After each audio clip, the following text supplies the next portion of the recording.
Good afternoon and welcome to Alumni Field here at the University of Windsor, the site of, I guess we'll call it Canadian Junior Football League action. It's not just the OFC here today. The Windsor AQ Fratmen set to do battle with the Edmonton Huskies, I should say, an interleague game. First time we've ever witnessed something like this. It's going to be a dandy. Both teams ranked very high in the CJFL rankings.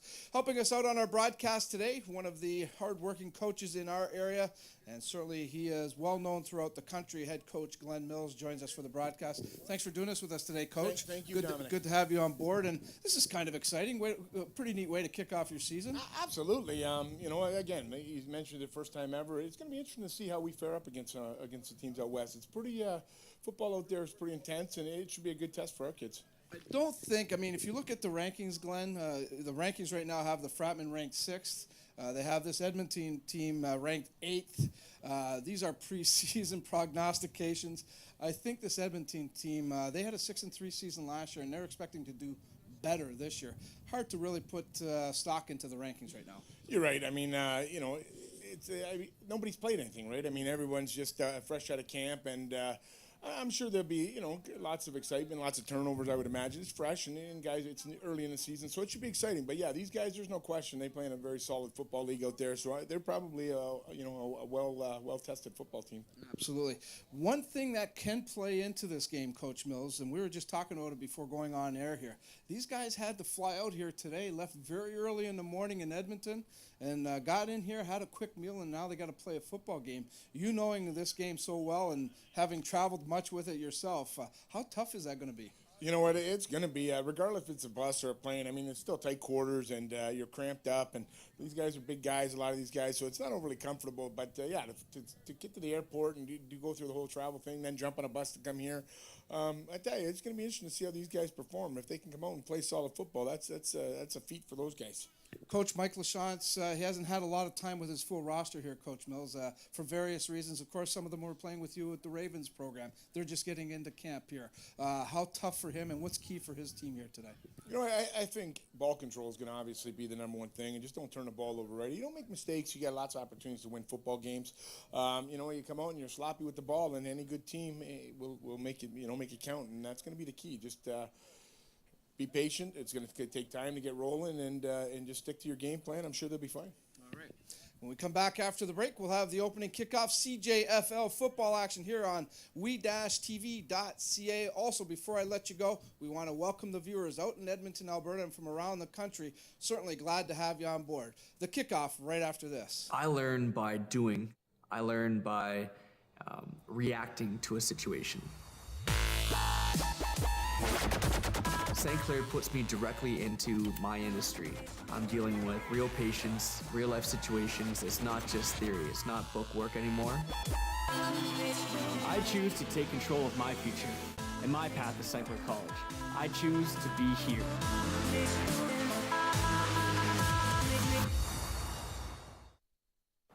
Welcome back to Alumni Field. Just underway, Canadian Junior Football League action here between the Windsor AQ Fratmen. They are wearing the black and gold uniforms, taking on the Edmonton Huskies, who are in the white and gold, and I believe it's a blue trim. Coach Glenn Mills, our color commentator this afternoon. Coach Mills, quickly, the officiating staff for today's game. We have referee Alex Jemmy. Umpire is Bruce Carter. Head linesman is Chris Patton. Line judge Brent Webster. Field judge Kirk Hayes, side judge is Jay Schroeder, and back judge is Todd Whitehead. Certainly glad to have you along for the ride. Again, welcome to our viewers out west. Hope you enjoy the broadcast here on WE-TV. Quick play action here.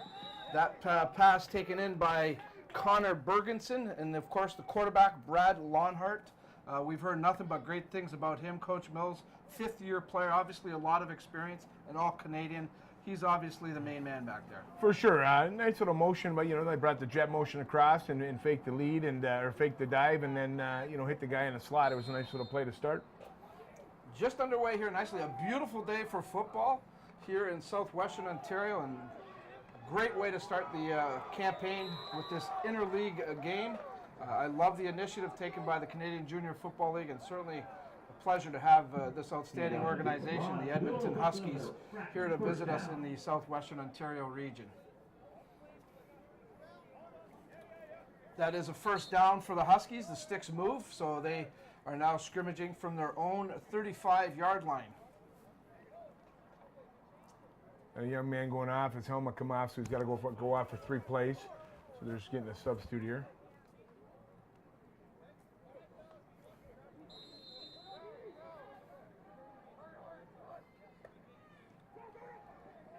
That pass comes up short. Little hitch pass there, Coach Mills. Yeah, they just tried a nice little swing out of the, just a bubble swing out of the backfield.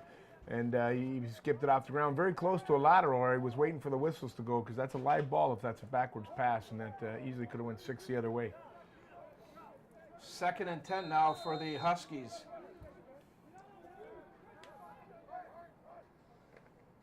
Lonhart rolling left. He's going to tuck it under. And I think he's going to be a couple of yards short of the first down here, Coach. He looks about a yard. He's going to get a pretty good spot, actually. Yeah. This would be interesting. 3rd and 1. That long one as we take a look at it. Great job on the play fake. That kind of froze the end and allowed the young man to roll outside and pick up 9. Looks like Coach McLean's going to keep the offense in. Go for this. 3rd and 1. Flag on the play, and the Fratmen were able to penetrate. We'll see if Lonhart's effort to get to that first down marker it works out, but there is a flag on the play as well. Yeah, I think he's gonna be a bit short here. Oh, this was offside on the defense. That's a great job by Adam Slickmore getting through there and stuffing that thing up, but all for naught. We got an offside here, so it's an automatic free one. Fratmen shoot themselves in the foot a little bit there. Slickmore, you mentioned there, Coach Mills. Certainly one of the key guys for Coach LaChance on the defensive side of the ball. He's one of the more experienced guys, and he's going to have to help lead. This is a young defensive core for Coach Morency to work with. There's quality there, but it's going to take a little bit of time. That pass is complete. That time it was Tommy Yanchuk, who came in to take the snap there. Wondering if we'll see that throughout the game. I see they got a little bit of a change this year. They moved Jacob Benson to D-line. Jacob was an offensive lineman for quite a few years, and I see him listed at number 40 as a defensive lineman playing. The inside looks like the 3-tech. He wears number 40 for the Fratmen. Lonhart in a little bit of trouble there, and I don't know if that was such a smart play to try to move that ball like that. I don't think he was trying to throw the screen. I think he was actually pass protecting. He wanted to hit number 9, who got caught up trying to run that same jet motion, but the defensive end kind of tied him up, and he couldn't get free, so he just went to dump it off to the tailback. But that was ugly. So, 3rd down situation, 3rd and 8 for the Huskies. So obviously they come in to punt.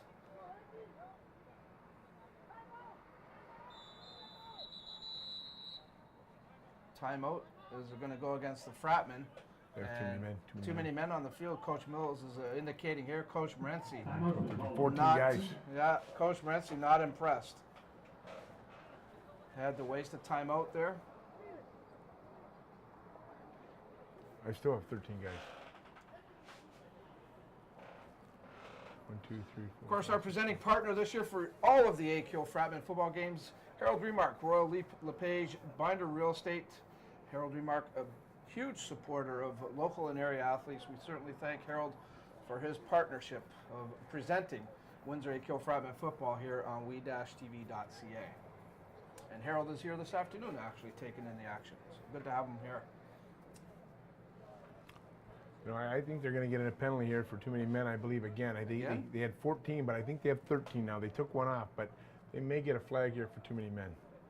I'm going to count them.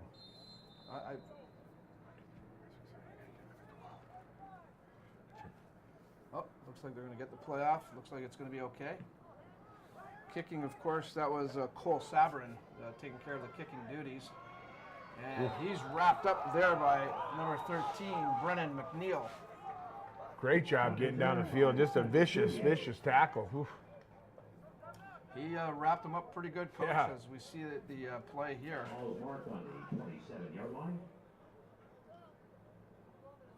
comes the punt. Oh, we lost it. Apologize for that. We'll get it going here. First game jitters for our crew too here, Coach Mills. So That's it. work out the bugs.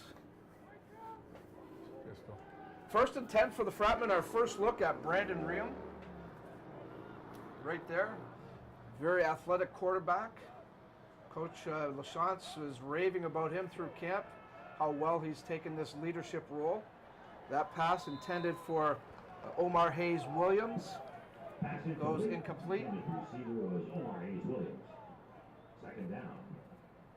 They come out a little bit of a pistol formation and then took their back out of the backfield, D'Angelo Knox, and I think they were trying to see the matchup they were going to get with D'Angelo, and he ended up with a linebacker. He had a shot. I think if he went downfield, he probably, could have get a pretty good opportunity. 2nd and 10 for the Fratmen as they are scrimmaging from their own, looks like 26-yard line.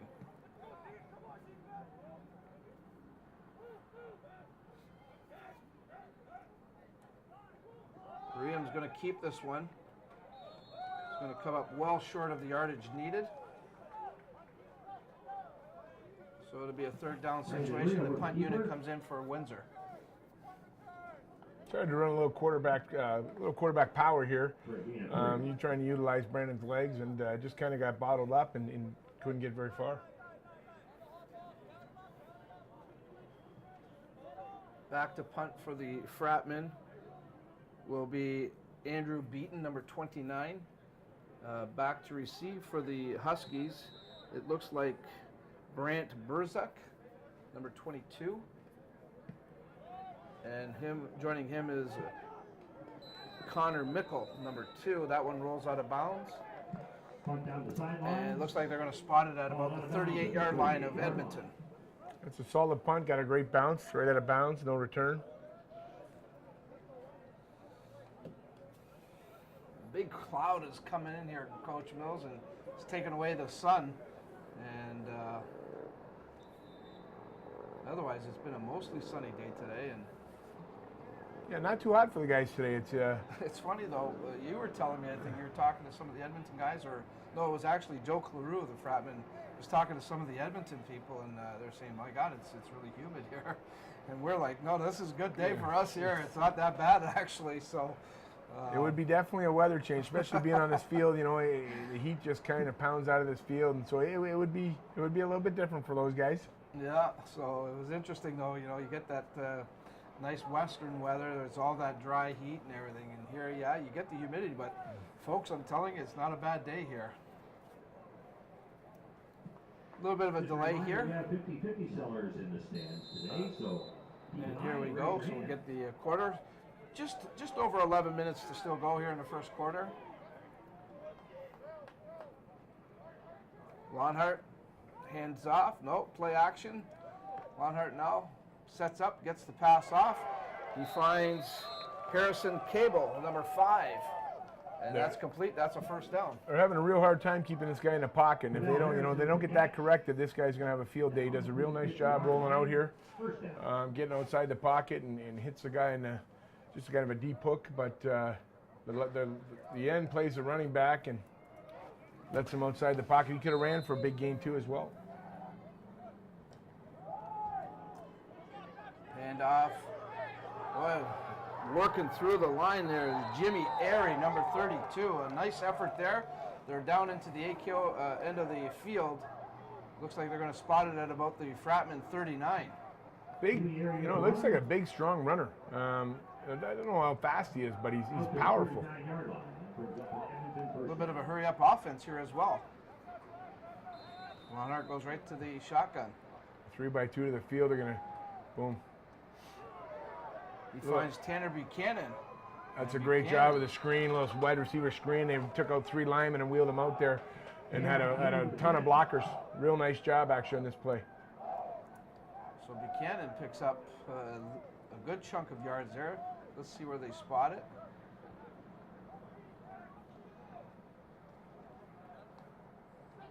Looks like just inside the 30, maybe at the 29. So 2nd down in inches, they're calling it. The Huskies on the move here. Hand off.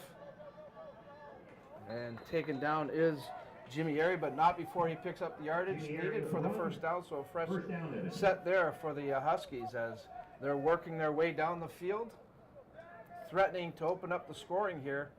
This young man, he runs downhill. He's not a lot of outside running. It's just downhill and gets up in the seam and gets yards.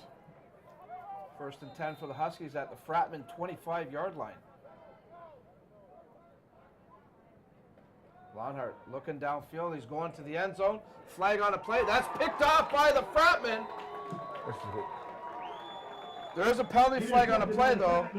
Tarek Bonus comes up with the interception, but let's see what the call is. It's going to be holding. Delayed knee block, which means a high-low. One guy took him high, one guy took him low. So this is going to be a big penalty, and it's going to be an interception return.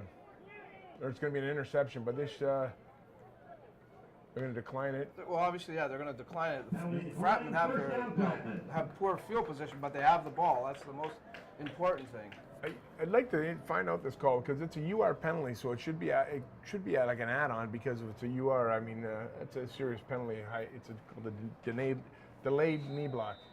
Well, no reaction from the Fratmen bench, so I guess they're okay with it. It's 1st and 10 for Windsor. They're at their own, just inside the 5-yard line after the interception. Not the best field position, but they certainly dodge a bullet as the Huskies were moving downfield nicely. Here's a quick handoff. Fighting for some yardage there was D'Angelo Knox, number 6. Handoff to D'Angelo Knox.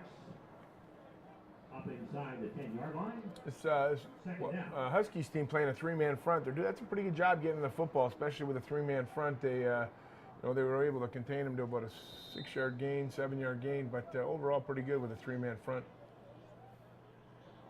CKO offensive lines, it's massive.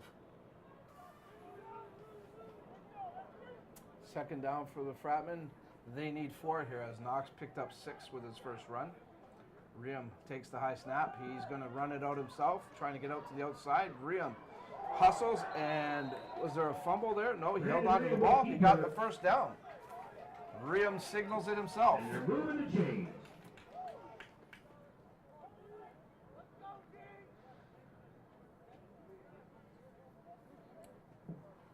Ball's marked on the 19-yard line. Fratmen push down. So the Fratmen now get a little bit of breathing room after securing this first down. They're out to about their, looks like the 19-yard line, 1st and 10.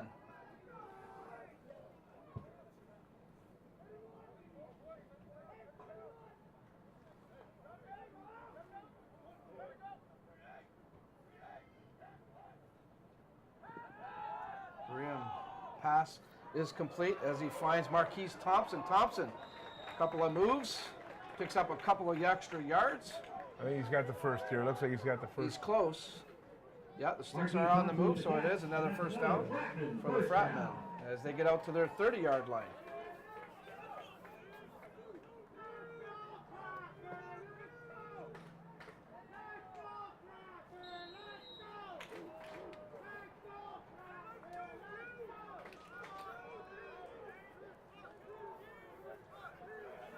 So after starting at their own 4-yard line, the Fratmen put together back-to-back first downs, and now are working from their own 30-yard line with a fresh set of downs. Riem immediately looks right, goes right with the pass. He finds Omar Hayes-Williams, number 7. Yeah, that looked a little bit of confusion from the start. I don't think the 3 receivers knew which side they were supposed to be on, and by the time they got it figured out, I think the Huskies were able to adjust and, to get no gain. Yeah, the play looked almost underdeveloped, actually, Glenn. Brandon was waving over the one receiver. He looked like he lined up on the wrong side, and so the ball doesn't even move. It's right back to the original line of scrimmage. That pass went east-west, east, obviously, or west, I should say, and didn't go north-south, Glenn, where they need to go. That's it. 2nd and 10. Flag on the play. There's a little bit of movement on the line there. See what the officials come up with. I think this is gonna go against the Frat. He blew it dead immediately. I think this is gonna be a procedure call. Yeah. Yeah, it is against the Fratmen. Good call, Coach Mills. That's why we have you up here.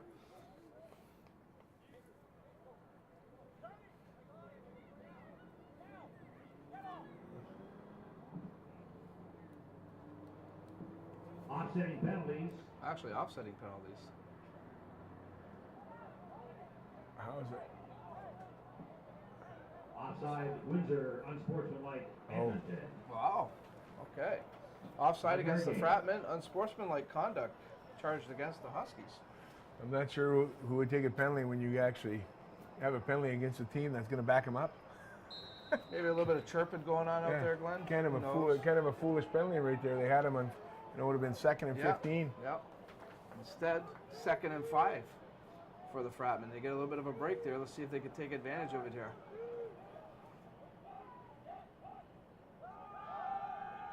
Riem in trouble, flushed out of the pocket. Riem looks, pumps, fakes. Riem now hustling to the sideline, and again, the athleticism of Brandon Riem showing there as he gets the first down and a little bit of extra. Yeah, Brandon can run. We had him in our program for a few years, and the one thing he can do is he's deceptively fast, and once he gets outside the pocket, he has a second gear. Does a real nice job stepping up here. That brings up another Fratman first down. 36, I think he misjudges the speed and then gets beat around the corner. Nice effort by Riem, and the Fratmen now operating from their own 48-yard line, 1st and 10. Put together a nice drive here, starting at their 4. Riem looks left, goes over the middle, and that's complete. What a great reception by Ben DeGoose. Great concentration there. It was. Number 26 went for the, I think it was 26, went for the ball instead of the man and ended up misplaying it. And right here, boom, he went for the big hit, and Ben's concentration does a great job. We got another first down here inside the 40-yard line, about the Huskies 38. Pistol formation.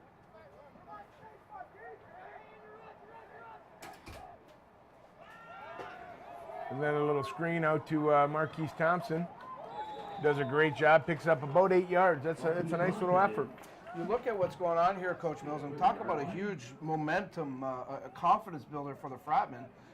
They come up with a huge defensive play to force the turnover. Mind you, they're starting at their own 4-yard line, and with this drive, they're all the way down to the Edmonton 30-yard line. That can only bring up the confidence. You know what? Absolutely. For the first game, you know what? They got a nice little drive going here.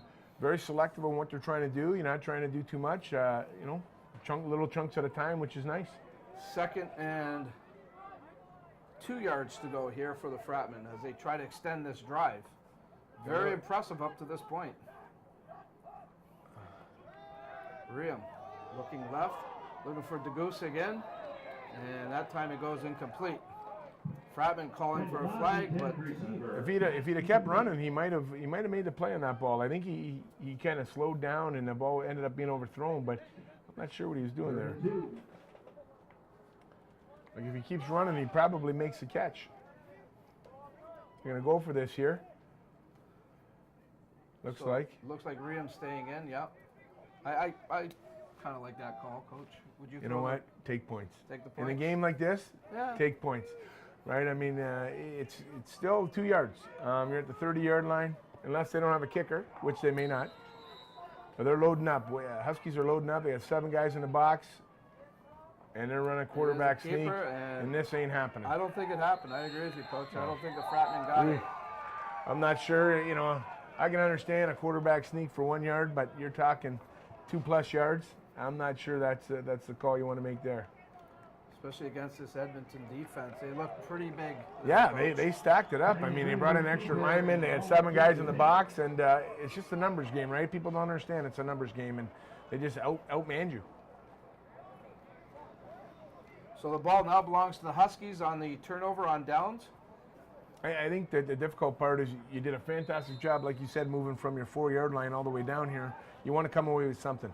And, not coming away with nothing, it could be, it's a little frustrating, I think. Lonhart keeps the ball, looks downfield, looks over the middle, and that pass comes up short. It was intended for Tanner Buchanan, number 6. And he was, if you watched the play earlier, somewhere around the 45-yard line, he is absolutely getting mugged by number 21 and gets no call, but I'm sure you'll be able to see it. And then he waited to throw it. The quarterback waited to throw it because he was getting kind of. 2nd and 10 now for the Huskies. We're still scoreless here at Alumni Field here in Windsor, Ontario. The opener for both the Edmonton Huskies and the Windsor AKO Fratmen. My name is Dominic Pop. I'm along with the coach, Glenn Mills, bringing you the action. Certainly glad to have you here as that pass goes incomplete. It looks like both defenses right now, Coach Mills. You look at Edmonton, where they just came up with a huge defensive stance. The Fratmen, of course, with a pickoff earlier in the game, and now here putting a stop to this Edmonton defense. Both defenses look really focused right now. And you know what? It's much easier, right? Especially early in the season, they have your defense prepared. I mean, you can do a lot of, I don't want to say simple things, but you can do a lot of base things and be successful. Compared to offense, it takes some time to get the timing and to get everything rolling with offense. So defenses usually look better at the beginning of the season. So into punt is Cole Sabrin for the Huskies. There's his kick. Ooh. Good kick. It's going to be fielded there by D'Angelo Knox. He makes a move. Knox gets over the 50 to about the 52-yard line. So a nice return. We got a late flag on the play. This is going to, I'm sure this is going against AKO. I'm not sure the exact number. It might be 99. They were in a pile and they were coming off, and there was some silliness going on there, but I think this is going against AKO. Which is, again, just an unnecessary penalty if this is the case. It's just not smart. Yeah, the Fratmen are already moving back. Yeah, like it's so they know they're guilty.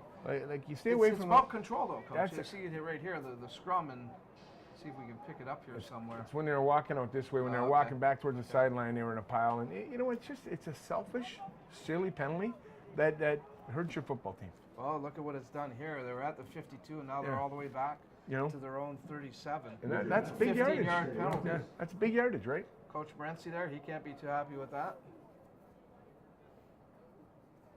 Got to control the emotions. First down for the Fratmen, though. 3-by-2 to the field here.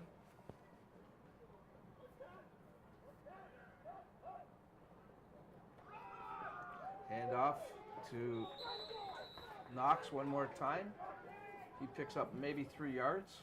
They're trying to go 3-by-2 and then bring that extra running back, trying to bomber him into the line of scrimmage so that they can outnumber him. And they're doing a great job of the Huskies adjusting to it and just matching numbers.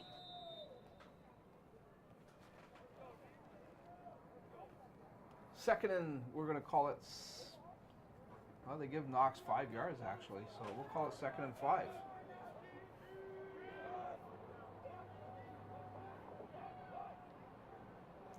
Oh, fumble, and Rhea picks up right away, but he's going to come up short. A little bit of a miscommunication there. Timing was off a little bit, maybe, Coach. Yeah, you know what? I don't think the running back expected to get the ball. He put it out there, and he just knocked it out of his hands.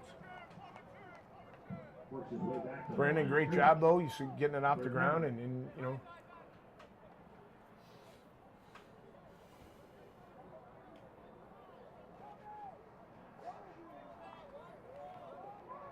Under a minute to go here. Yeah, so far, you know, a good, exciting quarter. Both teams had an opportunity to move the ball a little bit and show what they're capable of doing. Oh, this is not bobbled. Good. No pressure, though, from the Huskies, so that's a break for the Fratmen. Low kick. It's handled there by number 22, Brant Burzak. What a great job by 29, dropping the football, picking it up off the ground, and still punting that thing about 35 yards. Andrew Beaton you're talking about there, Coach. Absolutely. What a fantastic job of just concentrating and finishing the punt. So, no panic there by Beaton. He does do a decent job after bobbling the snap. Yeah, they were fortunate they didn't really have a rush on. They looked like they're only bringing about 4 guys, so they were okay.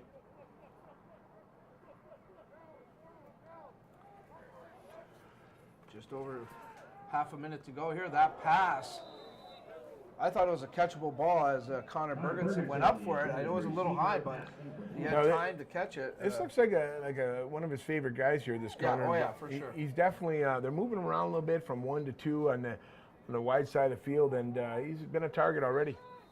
Yeah, that seems to be Lonhart's go-to guy. 2nd and 10 here. Lonhart trying to set up the screen, and that doesn't work. And it was wide open. I mean, all they had to do was get the ball to him. Now it's a great call. Just did not get the ball to him. So the punt unit comes in for Coach Ian McLean for the Huskies, and Fratmen again, the defense does a good job. Last year, this Husky squad scored 330 points, Coach Mills. In 8 games?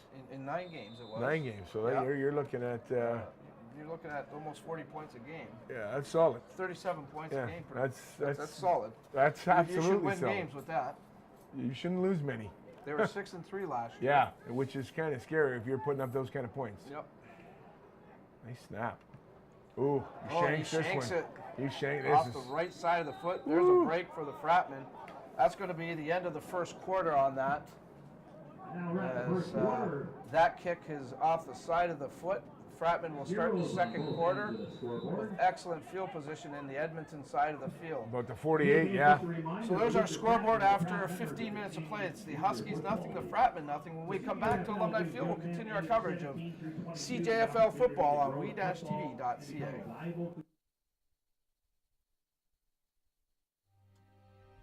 Like our champions, we know what it takes to win. Every day we put on our uniforms and we strive to be the best. Ring after ring, we keep practicing until it becomes second nature. Our craftsmen have put in thousands of hours to master their trade. And when things get tough, we make the adjustments needed to stay on top. Baron Championship rings. This is who we are. Did you know that the most severe injuries in our region are motor vehicle crashes? 65% of road fatalities last year were directly the result of distracted driving. 90% of injuries arriving in our emergency rooms are preventable. Our message to you this summer is put down the phone. Just drive. Let's work together to keep our trauma stretchers empty. And we are back live here at Alumni Field, just underway the second quarter. We catch the tail end of it as the Fratmen come up with a huge running play. Jacoby Jones, number 22, I believe that's his first touch of the game, Coach Mills. That's that same bomber motion where he comes across and he makes it look like they're going to run that lead, and he just takes it, and it's a quick hitter. The guy actually tries to dodge him because he thinks he's going to block him, and he just hits it up the seam. So now the Fratmen threatening to put points up as they get down to the Husky 28-yard line, just the early moments of the second quarter. This is Knox. He picks up 3 or 4 yards. Yeah, they went into a little bit of a 7-up package. They brought everyone up in the line of scrimmage, and they were bringing heat. So they just, he wasn't getting far. I think he said, yeah, picked up 2, it looks like. Now, see what happens here. Hopefully get the first. If not, I'm thinking, you got to go for points. So they're going to call it 2nd and 7, so they give Knox 3 with that last carry.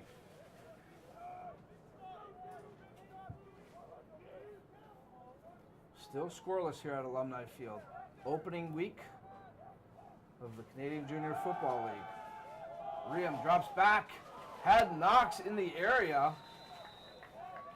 That's, I don't know how to make that one, what to make out of that one, Coach, but a nice defensive play there by Justin Hodinsky, number 10. I think D'Angelo, needed to go to the ball a little bit sooner. I think he waited for the ball to come to him instead of going after the football, which allowed the DB to break. And that's often what happens, right? You just wait for the football, and then these guys get a good break, and it was a good collision. Here we go. He's going to take some points this time. Yeah. Yeah, the kicking unit comes in. So it looks like this will, there was a penalty on the play, and it was declined. So it's going to be 3rd down for the Fratmen and 7. And it looks like this is going to be about, looks like about a 32-yard attempt. That's Andrew Beaton, number 29. Holding will be Riem, the quarterback. Not too much wind right now. There's a little bit of a breeze, but I don't think it's anything that would be really damaging. The kick is up, and the kick is wide right.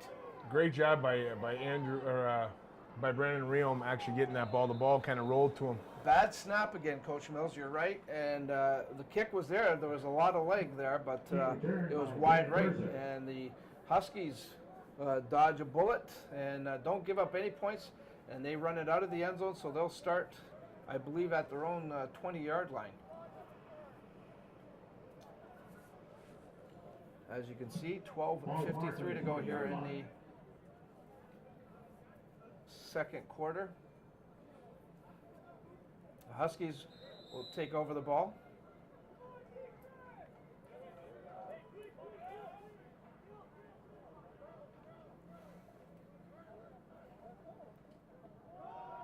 Hand off to Airy. Slickbower got a hand on him. He was the first to touch him, tripped him up a little bit.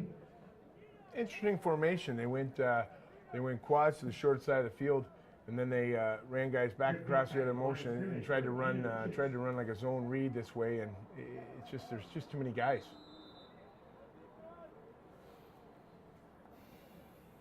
Quads to the field here.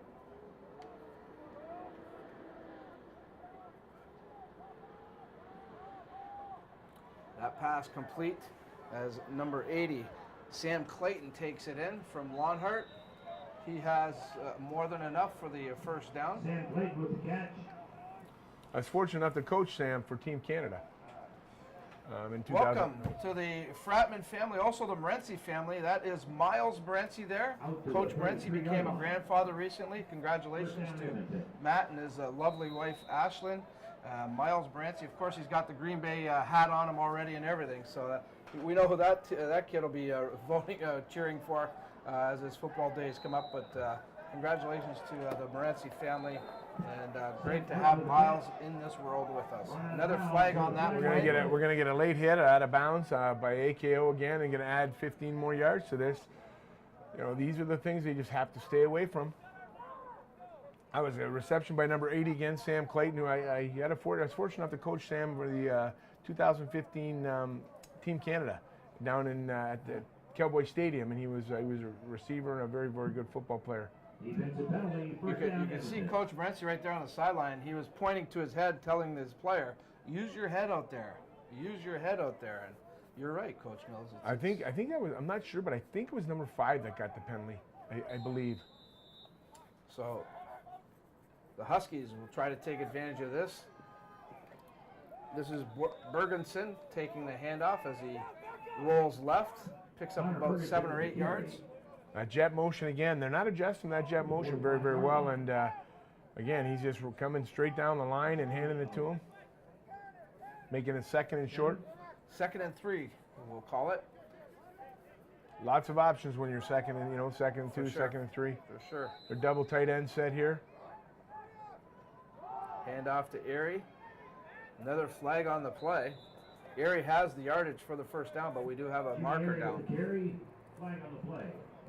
I believe that he's going to call holding here. The young man did I think it was 52, did a fantastic job. He actually did a great chop block, but then he laid on the defensive lineman, and I think it was 52.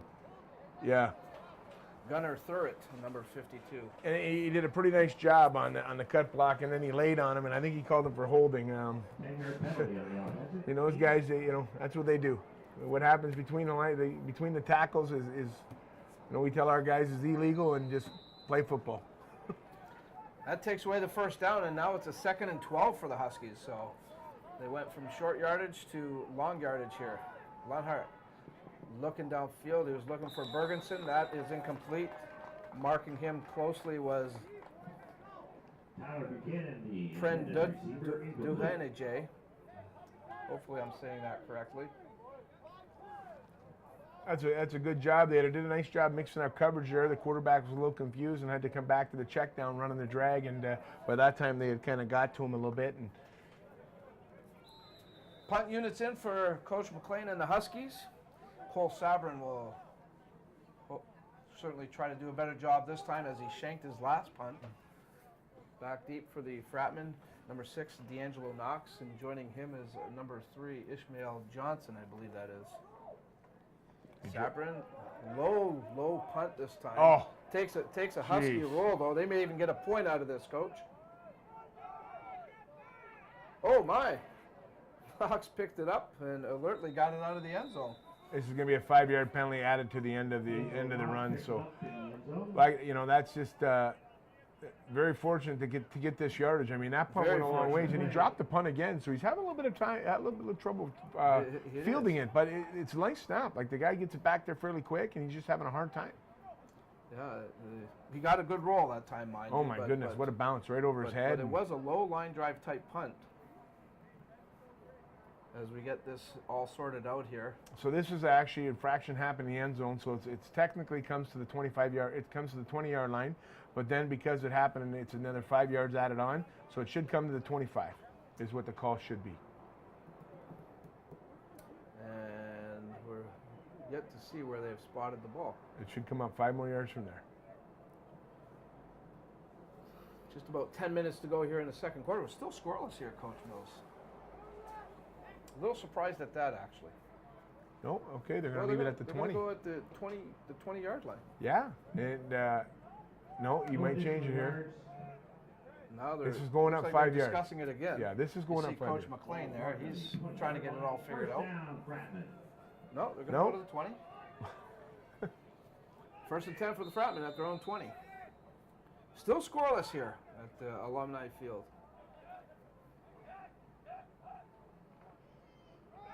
Fumble and huge turnover. That's that same motion where Jacoby comes across, and again, D'Angelo, he just didn't grab the ball. He just did not grab the ball from him. Number 53, Chase Elwood, comes up with the fumble recovery, and he puts the Huskies in outstanding field position. Just laying there in front of the quarterback. He handed it off and made it pretty easy for him. See it on the replay there. We talked about this, prior to the game. When what's going to be the difference? Just controlling the football and turnovers, right? You did call that, Coach. Good teams make you pay. Well, let's see what happens here. See what Lonhart and company can do here. Oh, he's going deep. Going to go right to the end zone, looking for Bergenson, and a nice defensive play there. 17. By Elijah Blythe, number 17. Yeah, fantastic job. Great coverage. So, Fratmen dodged one bullet there. See if they go right back at it here. Holy cow. Look at these signals.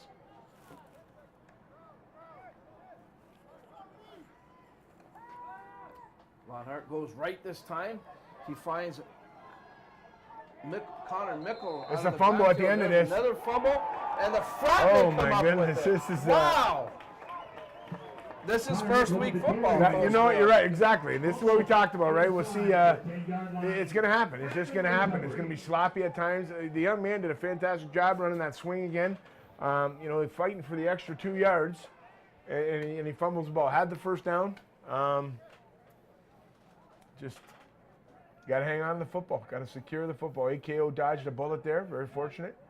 Let's see what they can do. Twice now that they've, where the Huskies have had it deep in the AKO end, and they've turned it over. Coming from the 6-yard line here, this one. Yeah, earlier on in the game, it was at the 4-yard line where it was an interception. So the defense, both defenses, Coach Mills, have come up with big plays. Bending and not breaking. Oh, short blitz are bailing out here. Riam's pass. That one not well thrown, intended for Omar Hayes Williams. That's a heck of a throw, right? And they're trying to run a hitch route or just a quick hook route. From the far hash, the sideline's about 40 yards. You're throwing the ball 40 yards for a 3-yard gain. If he catches it, yeah, great. But it's a long throw for a 3-yard gain.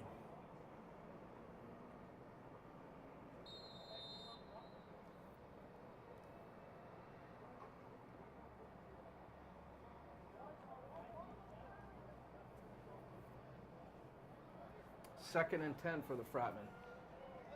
8.5 to go here in the first half. Still confusion in the backfield. Still asking questions like it, back yeah. there. And a flag. Oh, time penalty. Time penalty, yep. This is going to be half the distance to the goal here. This is not going to be good. Flag on the play. So they'll go to the 3-yard line as they're scrimmaging from the 6.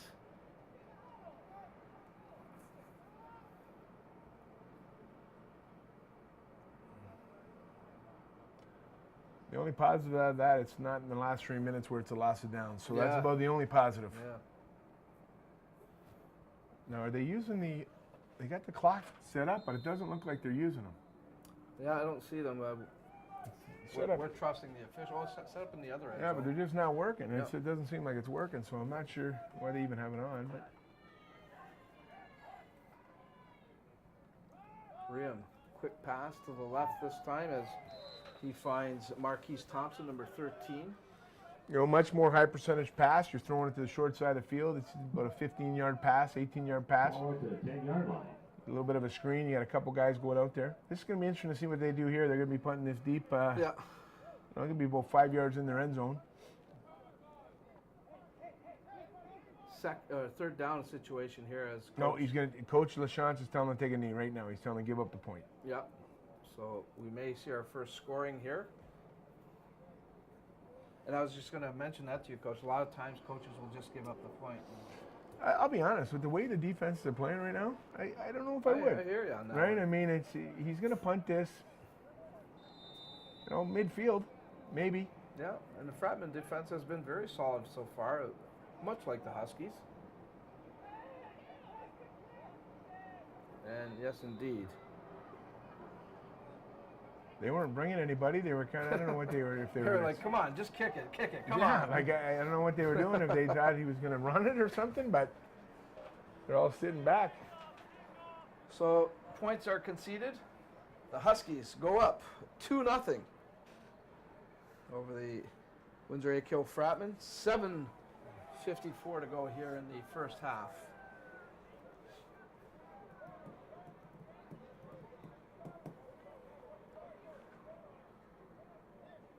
Look at the Fratmen sideline. Already you see the crutches, Coach. These are all part of it, for sure.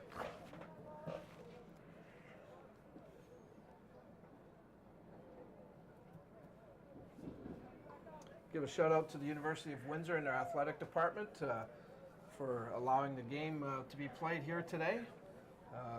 Certainly this is an outstanding facility, and you want to have the best facility available to play a game like this when you bring in a team all the way from across the country.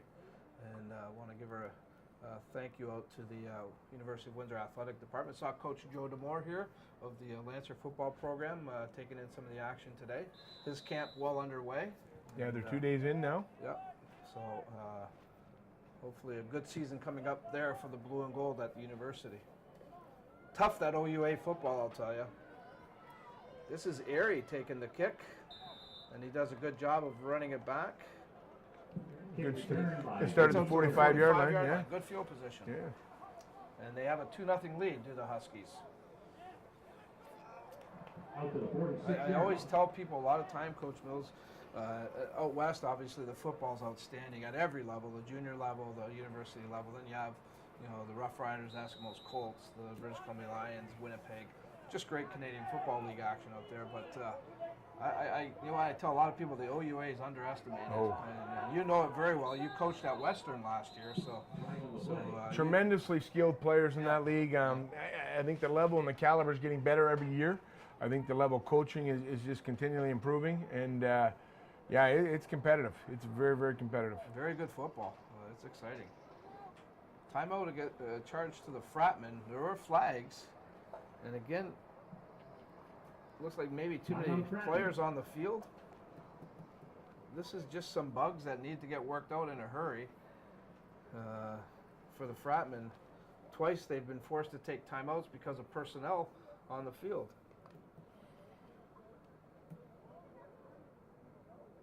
That often happens your first game, just because there's so many changes with special teams usually. Guys coming and going and this and that, and Well, this has been a big turnover year for the Fratmen as well, Coach Mills. I think 19 new faces in the Fratmen lineup. That's a big turnover. Absolutely. For any program. I don't care who you are. Again, we want to thank Harold Remark of Royal LePage Binder Real Estate, our presenting partner of Windsor AKO Fratmen football here on WE-TV. For all your real estate needs, call up Harold. He can take care of you very well. He's been an outstanding realtor in our area for a good number of years. Great experience. Again, we thank Harold Remark as our presenting partner here of Fratmen football. Quick hitch pass here. This is the first reception for Zach DeSantinik. Hopefully I'm saying that correctly. That's that little screen.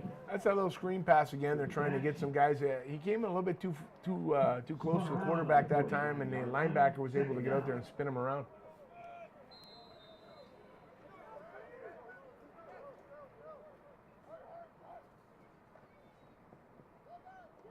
Oh,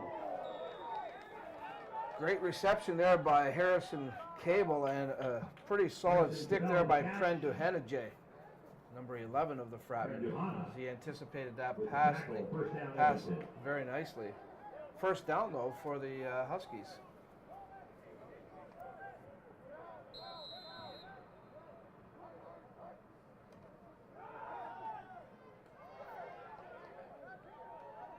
This guy he's gaining yards. He's just picking up yards. He runs downhill.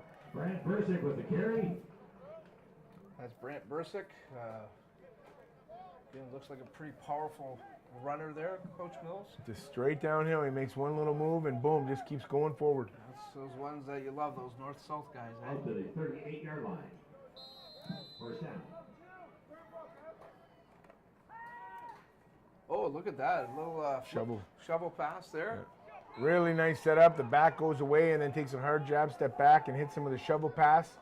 Lacedo usually comes underneath the defensive line rush. It's a nice job. Got an injury here. First player shaken up here. Chamberlain. Looks like Matt Chamberlain, number 5, is in some difficulty.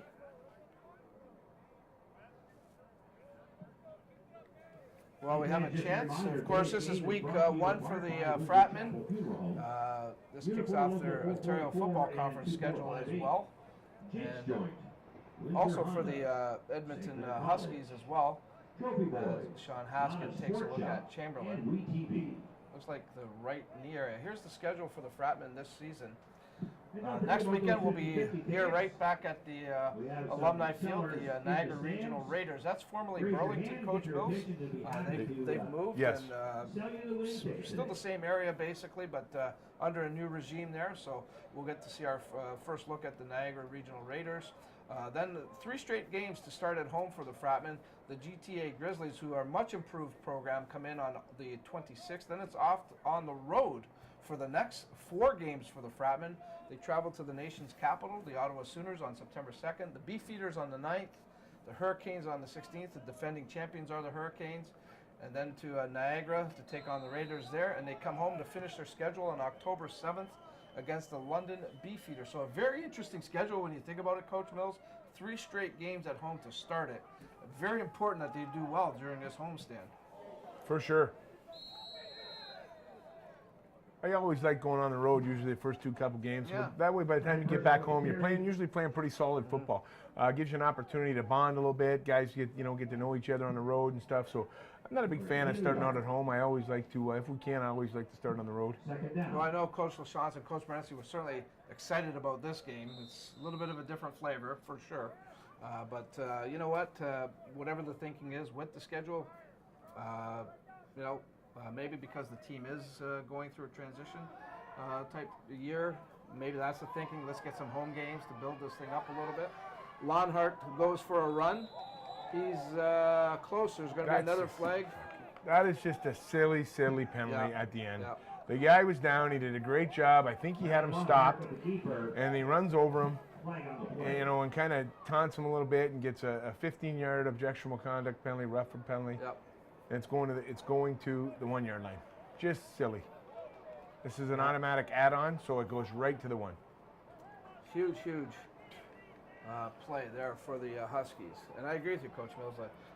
He was maybe going to be a yard short And instead, they're going to have first and goal. Look to put in the first major of the game. Yeah, like it's an unnecessary penalty. You did a good job. Like the discipline and self-control is got to be the number one thing. So the Huskies now with a huge opportunity to put a few more points up. They lead it 2-0.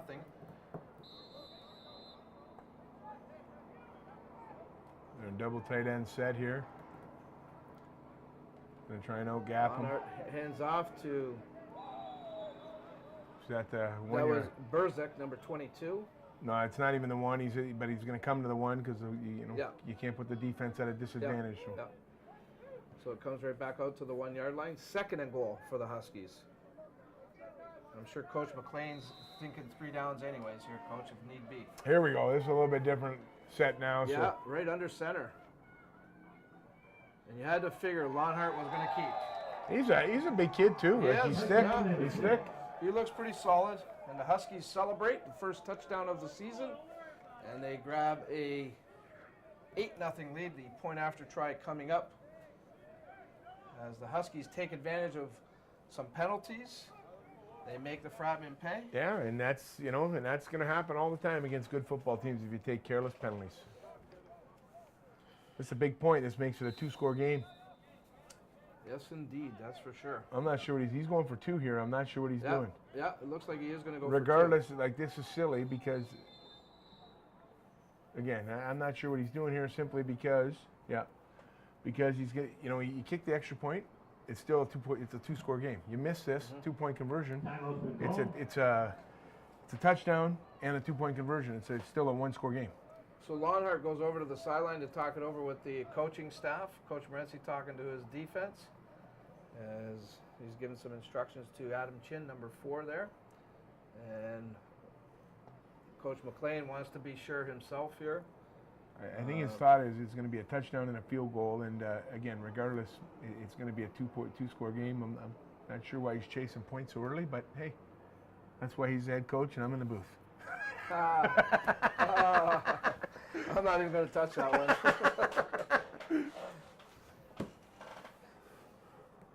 How many years now have you been coaching? A long time. Probably. All of them as a head coach. Head coach, I've been. Except for last year at Western, of course. 25 years at least.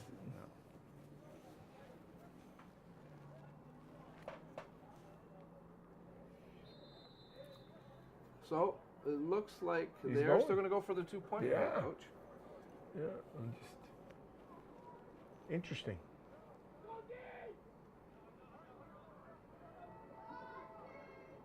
Pass is complete, but not going to happen. Good defensive play there by the Fratmen as it was Jalen Butcher coming up with the tackle. And they tried to go to their main man there again, number 9, Connor, and they ran that jet motion and he just jumped him. Something they ran quite a few times and he jumped him. Ends up doing a good job picking him up here. Boom. There it is. Nice job. Yep. 4:15 to go in the second quarter. Yep. So 4:15 to go here in the second quarter. The Edmonton Huskies have grabbed an 8-0 lead over the Windsor AQ Fratmen. Again, the scoring play, a 1-yard run in by the quarterback, Brad Lonhart. The only major up to this point.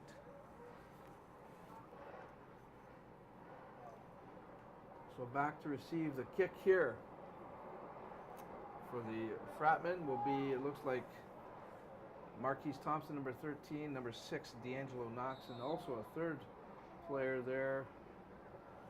Boy, my eyes are getting 20. close. I believe it's 22? No, 27. That's Brandon McCraney. And that rolls into the end zone. Knox is going to have to hurry. He's trying to pick up a couple of blocks and good hustle downfield by the Huskies. You got to make sure when you're going to play that ball, you got to field the ball cleanly. You can sense maybe even a little bit of a momentum shift here, Coach, for the Huskies. It looks like they're starting to get their feet underneath them a little bit and starting to get rolling. I tell you, they're playing with a lot of energy. They're flying down the field, especially on kickoffs. Like they're down there quick.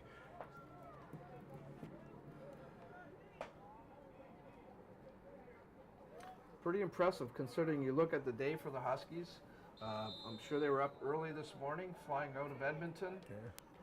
You know, got to get your head into this thing.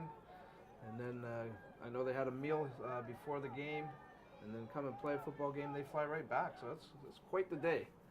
Yeah, if you think about that, that is honestly quite the day. I mean, how often do you think about, you know, a young man getting up, flying all the way to Windsor, fumbled it.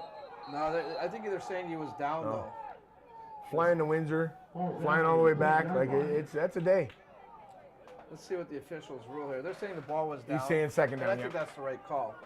Jacoby Jones actually was the receiver of that little hitch pass there. Ball's marked on the 12-yard line. So it's going to be a second down for the Fratmen as they mark the ball at the 12-yard line.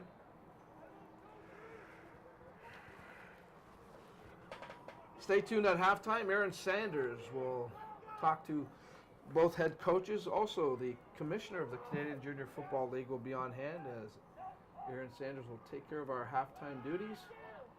Nothing.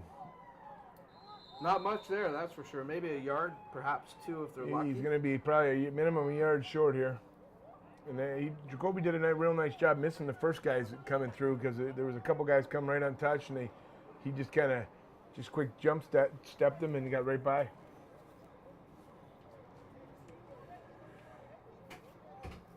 It's a big.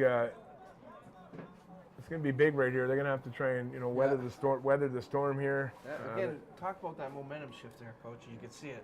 The Edmonton defense really confident now. And they're punting from the end zone again. And again, it looks like Edmonton's going to get some decent field position here, and we'll see if the Fratmen decide to kneel down here again. They're kneeling again. I see this coach giving the signal. And here's the thing. We go back to again the 2-point conversion he went to. If they would have kicked the single, right, and then you get the point here, you're in the exact same situation. You're 10 up. You're 10 up, and it's another possession. So that's a huge single point, believe it or not, because now it makes it for sure 2 scores. Yep. So it's an extra possession, just to even get the extra points. So that makes it 10-0 now in favor of the Huskies as they get the 2 points. And with 2:44 to go, 2:46 to go here in the second quarter. Edmonton has kind of taken over this game here in the second quarter. Fratmen have not shown much offensive flair. In the first quarter, they were much better anyways, that's for sure. And speaking of the Huskies, their next game coming up at home, their home opener will be a week from today. I'm sure one of their biggest rivals, the Calgary Colts, 7 p.m. kickoff. These two teams played in the playoffs last year, and it was the Colts winning that one, knocking out the Huskies. So no doubt that'll be a classic game. Colts are usually a pretty good organization. I remember they beat us when I played for AKO. 1990, I believe. They beat us in the Canadian Championships right here in Windsor. Yeah. I remember that game well. Yeah, so they've always had a stellar program. AKO has way too many guys on here.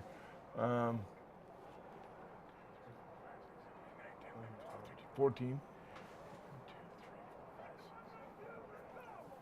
Okay, here we got one coming off. Hopefully they got it straightened out.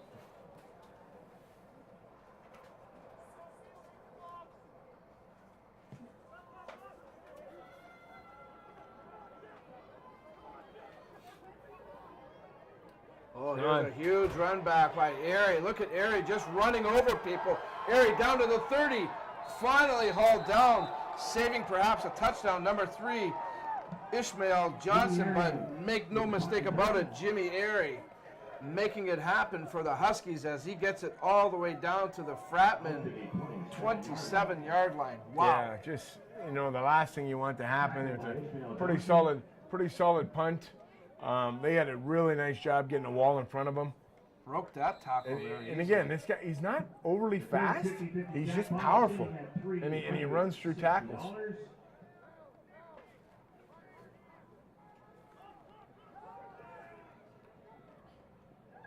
Oh. Pass a little bit behind as Bergenson couldn't pull it in. And they love to run that motion, him from one side of the field to the other. He does a pretty good job, usually about 6-7 yards deep, and they just let him make plays once he catches it. I mean, thrown behind him, but still, you want to be a big-time player, you got to make plays like that. That's it should have been caught.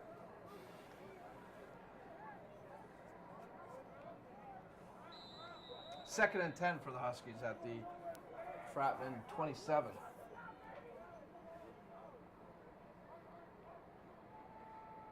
Lonhart, play action, looks downfield, gets the pass off. That goes incomplete. There is a flag on the play.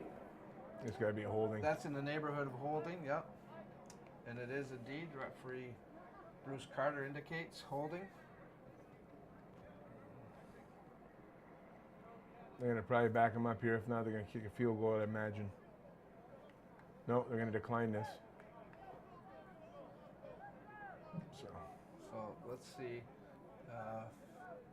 This is going to be It'll be a long field goal. about a 37-yarder, 35-yarder. Yeah. And again, there's really no wind at all. It's just a slight breeze. 3rd down. So it looks like we're going to get a field goal try here.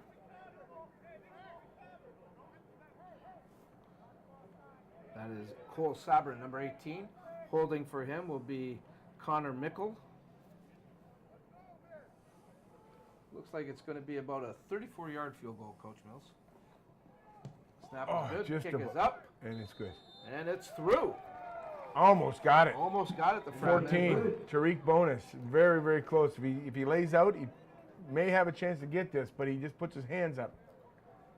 So the Huskies increase their lead with 2:15 to go. They now have a 13-0 lead over the Fratmen. I think the Fratmen, 2:15 to go here, Coach Mills, very important. Maybe not necessarily to score any points here, but certainly to get some offense going, get some of that confidence back, because the offense has really been very quiet this second quarter. First quarter, they looked pretty good. In fact, they had a couple of nice long drives when they started with very poor field position, but we haven't seen any of that for the most part of the second quarter. For sure. They need to get, I mean, if they could come away with even 3 and gain a little bit of something positive going into Couple of first downs. Yeah, something positive going to halftime.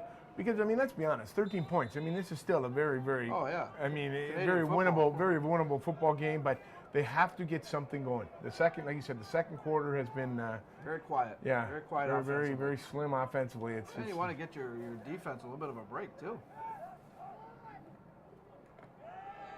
Riem hands off to Knox. Knox maybe picks up 4. D'Angelo Knox with the carry.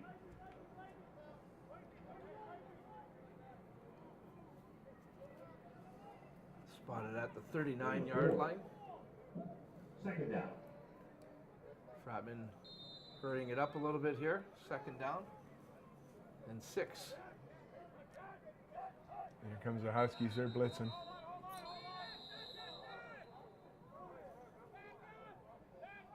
Flag on the play.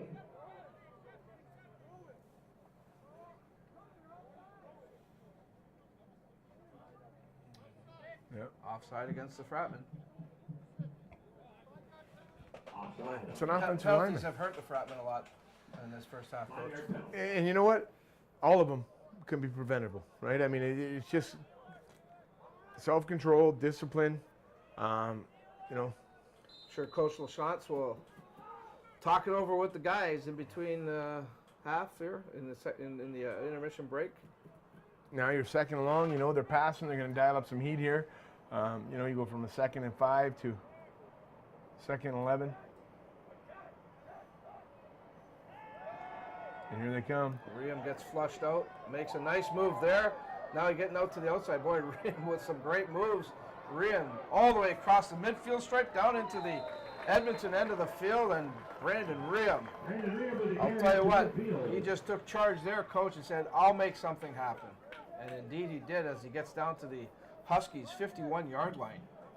Again, just, you know, when you got a quarterback that can run, it puts a completely different element to the game, right? And most defenses don't count for quarterbacks that can run. So this is part of the problem, is they don't count a man on him, and he's able to use his feet. Bad snap here. That one rolls to Riem. Riem picks it up, trying to grab some time. Now Riem directing traffic. Riem with some field here. He's going to run it himself. Riem gets a great block, and indeed, that sprung Riem free to get a first down. As Omar Hayes Williams just leveled the DB. you can hear the crowd reacting to it as well. First down.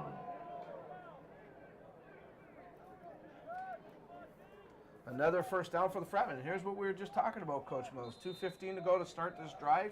They still have time, and they might even be able to get some points here for themselves. Brandon, what a huge, huge confidence builder that would be for and again, Brandon using his feet. I mean, he could have ran. Well, he did run, but he had guys wide open as well, and he decided to pull it down, but using his feet to make things happen. Oh, a little reverse here. Handoff goes to number 13, Marquise Thompson. And again, he's close to first down yardage. It looks like he has enough, Coach. It's going to be very, very See close. where they spot it. We take a look here. It's about the 25-yard line right now. Thompson with a couple of blocks out front, then puts his head down and. Oh, it's inside the 25, so this should be a first. And it is. They are moving the sticks. Yeah, they are moving the sticks. So it is a 1st and 10 for the Fratmen. Just over a minute to go. You can see a minute 15. Riem looks right, and that pass goes incomplete. That was intended for Omar Hayes-Williams. 2nd and 10 for the Fratmen. The intended receiver. As they're down to the Huskies 25.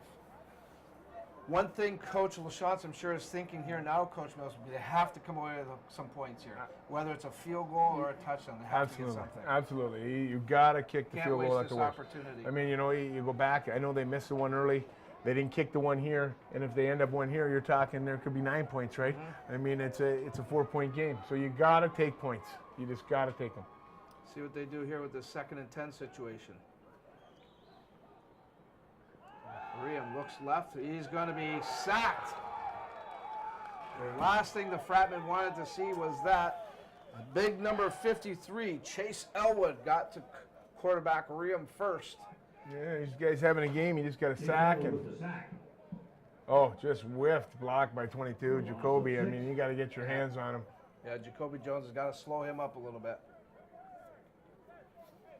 This is big now. You're talking about, there's added 7 yards to it, right? So this is now going to be a 40, around Looks a 40-yard. Like a 42-yarder. No, actually, about a 38-yarder, sorry. Oh, yeah, you're right. You're right. But this is, you know, come on, guys. Timeout's been called by Edmonton. Edmonton decides to call a timeout. A minute 4 remaining here. I think he's got the leg. The last time he kicked it, he had a solid leg. Yeah, he had a lot of leg. He had a lot of leg there.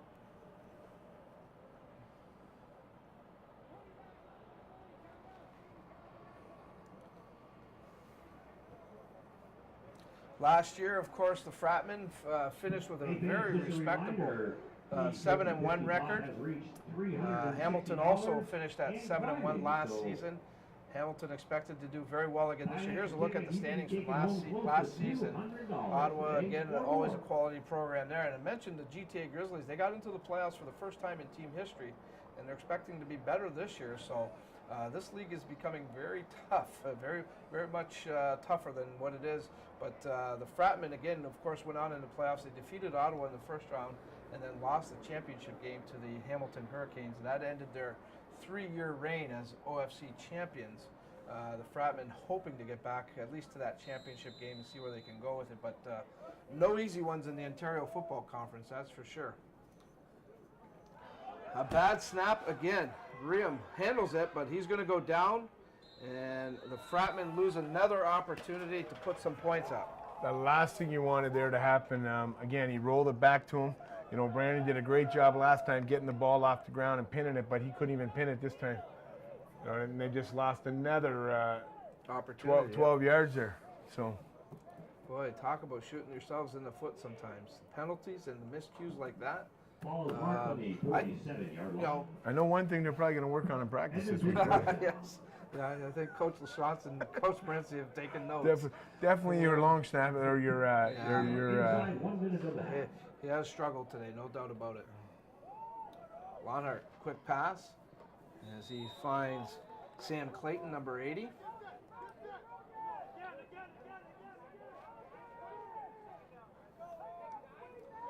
Yeah, looks like the hurry-up offense here for the Huskies. Maybe thinking to try to get into a field goal shot. Great job getting back to the line of scrimmage and getting this ball off. There was about 2 seconds. Lonhart finds his intended receiver that time, Christopher Edmond. And this guy gets out of bounds to stop the clock. This is a nice job right now. Outstanding job. Especially for week 1. Well, I mean, they're doing a great job managing the clock here, and it's just 2 plays in a row, boom. there's a reason why out west the football is perhaps at a little more advanced stage than what we are here in Ontario. And you're seeing examples of it in this game, actually. So Airy hauls that pass in after it was deflected. Yeah, and that play, he threw it a little bit soon there. If he'd have waited a half a second, that screen was wide open. He just threw the ball a little bit too soon. They give Airy about 6 on that one, so second and about 4 yards here. Still time, a lot of time here, Coach. Tons of time. 35 Like, seconds. look at this. This thing was snapped at 37. He had this ball off in 2 seconds, and this ball's off the ground. That pass complete to Bergenson. Bergenson has the first down. Connor Bergenson. As they get down to the Fratmen 25-yard line. Sticks will move.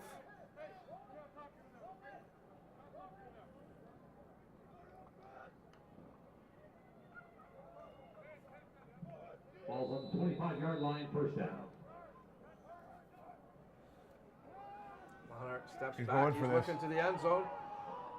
Oh man, Christopher Edmond, the intended receiver, had a chance there. Oh, they're calling a flag now. That's going to be on number 3. Whoever the DB is for chirping in at number 8. Sorry, chirping in his face right after. That's what this is going to be on AKO. Spencer Trenier. I'm sure this is going to be objectionable conduct on these guys. He got right in his face right after. You'll see the ball here. You'll see him step up in his face.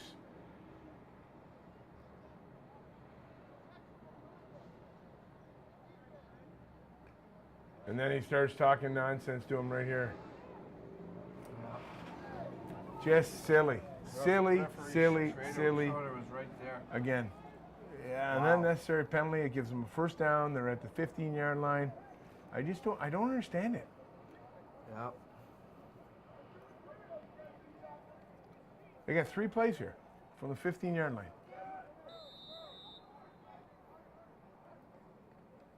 Longhart looking to the end zone again. He's going to air it out. Wide open. Has a man wide open. Overthrows him though. That pass intended for Zach DeSantinik. He was wide open. Yeah, there was a missed coverage there for sure. Longhart, I'm sure, would like to have that one back. You see 11 seconds remaining here. 2nd and 10 here. I'm sure he's going the end zone Yeah, I here. was just going to say Longhart, I'm sure he's going to take one more crack at the end zone. I'm not sure what timeout situation is here. Looks like both teams have 0. Longhart gets the pass off. And Touchdown. Touchdown, Huskies. Connor Mickle hauls it in. The end zone with the touchdown. And boy, oh boy, you go back here, Coach Mills, where the Fratmen had a chance to kick a field goal. Now we got another late flag. They're losing control. They're losing Oh, control. boy. Here's number 8 again. Number 8 again is out of control right now. This is going to go down to the 2.5-yard line. There is a flag on the Spencer play. Trenier. This is 2 in a row here. And again, you got to take them out. When you're costing teams like that, unfortunately, if this is on number 8, you got to take him out. He's out of control. Well, let's see. Here's the call from referee Carter. Oh. Offsetting penalties. Offsetting. So both the players get charged with it. But just the same, Coach. Your point is well taken. I mean, Because if you don't do anything about it, Offsetting penalty. they're just going to keep doing it. uh, And it's inexcusable. It's I'm just inexcusable. looking at Coach LaChance here on the sideline. He's got his hands folded over his head, and I'm just sensing some frustration there. Obviously, I'm sure he's going to have a real hard chat with his guys. Snap is good, up through. A kick is good. And there's number 5 Yep. doing foolish stuff. That's a penalty as well. They just didn't call. And I get it. I understand you're frustrated, but how is that going to make it better, right? 20-0 now. The Huskies take advantage of the Fratmen miscues. They take advantage of the Fratmen penalties, and they've built themselves up a nice lead here at 20-0. Just 6 seconds to go here in the first half. The Fratmen have to go and regroup In the first half. and get this thing figured out in a hurry. That's for sure. The Edmonton Huskies 20. Your Windsor Fratmen no score. The Fratmen have had chances to score points. They've found a way to not get the job done. This game was a very, very good football game. Well, you looked the first quarter back and forth, both teams, both defenses. Then even at the beginning of the second quarter, there was at that one point in the second quarter where the Huskies really took over things. I think it was some of the penalties that hurt the Fratmen. Oh, for sure. Absolutely. It gave those guys second opportunities, Yes. third opportunities. Yeah. And when you do that, again, good teams are going to find a way. Good football teams like the Huskies will say, okay, you want to give us a gift? We'll take it. And they gave them a couple. I mean, Yeah. this game could easily be still right now 9-0 without any trouble whatsoever. This is Knox. He finds a nice hole. He runs it out. That's going to end the first half of play. So the Edmonton Huskies will go into the break with a 20-0 lead over the Windsor Fratmen. Coach Mills, a quick overview of that first half before we go to the break here. You know what? I think again at times very good football by both teams. I think that the Fratmen allowed the Huskies to get an opportunity to be up 20-0 by lack of control at times. I don't think they're being outplayed. I just think they're getting frustrated and giving these guys opportunities to score. And if that doesn't stop, it's going to continue. The bleeding's going to continue. They just have to get it together. All right, we're going to take a 30-second break. When we come back, Aaron Sanders will talk to both coaches from each team. Be interesting to see what Coach Lachance has to say. Coach Ian McLean will also join Aaron right after this messages. This is Canadian Junior Football League action here on WE-TV.ca. I learn by doing. I learn by reacting to a situation. St. Clair puts me directly into my industry. I'm dealing with real patients, real life situations. It's not just theory. It's not book work anymore. I choose to take control of my future and my path to St. Clair College. I choose to be here.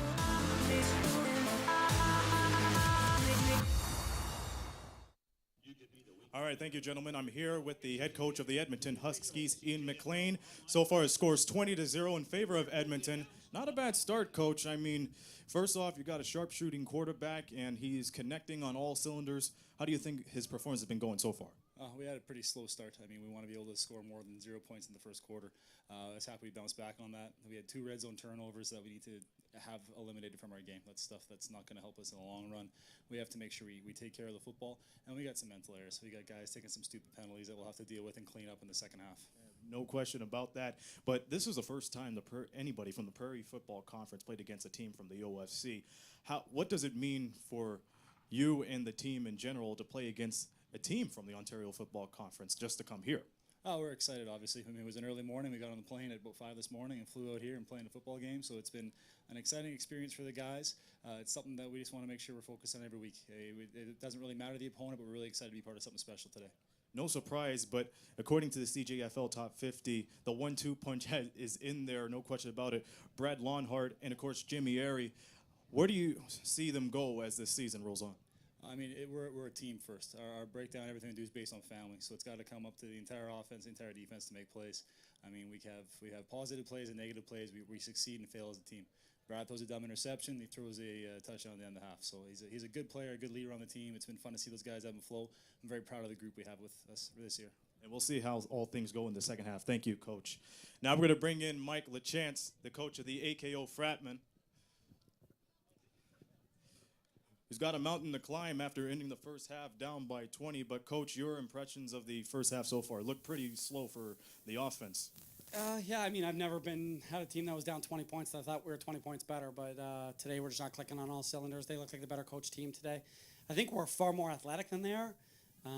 But you know what? We got to make the plays. Our quarterback's missing a few, and we got to coach him up a little bit better, obviously. That brings it up. I mean, Brandon Rheum is the new sheriff in town as the quarterback.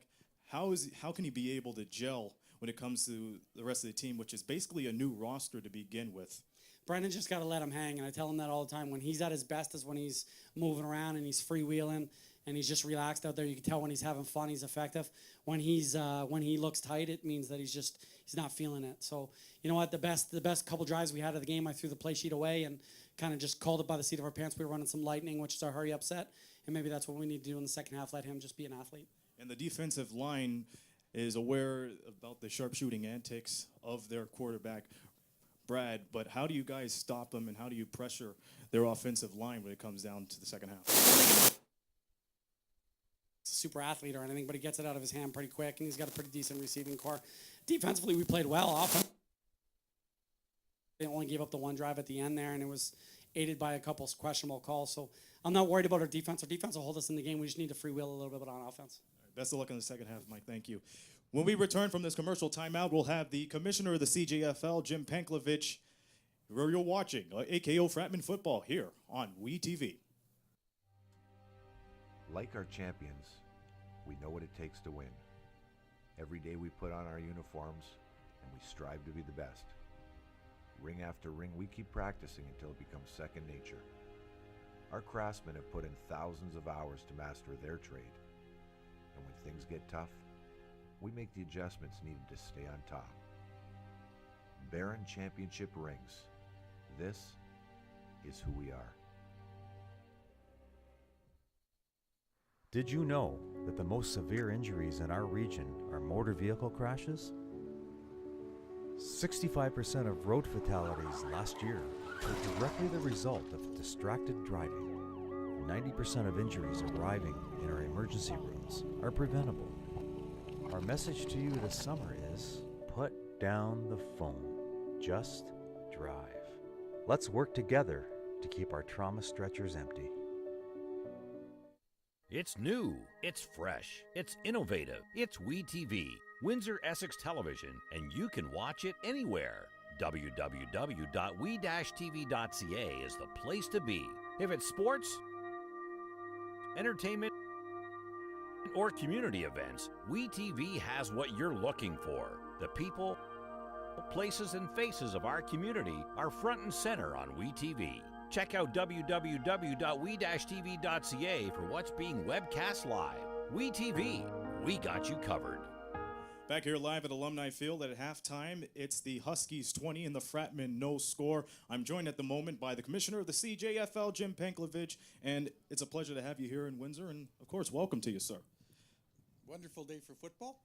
No question about it. I mean, we're near about 20 degrees Celsius, but first question I got to ask you, your thoughts on this first PFC and OFC contest, and what was the thought process out of all that? So the first half has gone exceptionally well. It's a very defensive-oriented first half, hard-hitting game, well-balanced team. So I think the first game between the OFC and the PFC and the interconference plays starting off very well. We really started off, really trying to look at how do we actually increase our exposure across the country with the Canadian Junior Football League. We've got 3 conferences across the country, BC, Prairies, and Ontario. And we really thought, rather than just playing as independent conferences throughout the year and just playing in the playoffs, there's got to be a way to actually try and give our players exposure across the country, giving them an opportunity to play other opponents. And it took a few years to get the OFC back in the CJFL. What are your thoughts of having them back into the long fold that is known as the CJFL? Wonderful to have them back. It adds 6 more teams to the Canadian Junior Football League. They really weren't that far away. We always maintained talks with them, and I was really confident that they were going to be coming back. And I think it's everybody's happy to have them back, and I think they're really going to contribute to the Canadian Junior Football League. And you mentioned earlier about bringing everybody to the wide attention of the 3 conferences and, of course, the CJFL in general. And who knows, maybe in a few years' time we might see them in the CJFL, in the CFL rather. How important is it to give them that type of credibility and attention right now?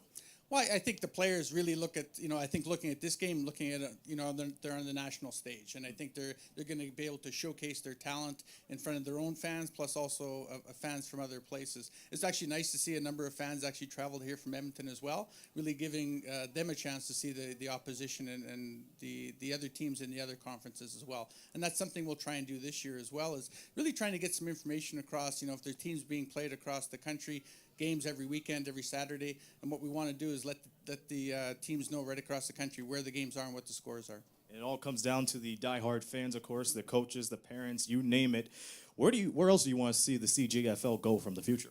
Well, I think what we want to do is make sure we're solidified with the 18 teams that we do have, and I think there's lots of opportunities for growth for the type of football that we play and the age group of football that we play. So I think our showcase is really the Canadian Bowl, which this year will be held in the winter of the Ontario Conference, and I think there's we think we can grow the number of teams that are participating in the Canadian Junior Football League as well. And it's a big honor and a big privilege for all these teams that are coming out to fight hard for the Canadian Bowl and as well as their respective conference championships. Mr. Panklevich, thank you for your time and enjoy the rest of the game. Well, thank you. All right, at halftime, it's the Edmonton Huskies 20 and the AKO Fratmen no score. We'll have the second half with Dom and Glenn when we return here at Alumni Field at the University of Windsor right after this commercial timeout. You're watching Windsor AKO Fratmen football on WE-TV.ca. I learn by doing. I learn by reacting to a situation. St. Clair puts me directly into my industry. I'm dealing with real patients, real life situations. It's not just theory, it's not book work anymore. I choose to take control of my future and my path to St. Clair College. I choose to be here.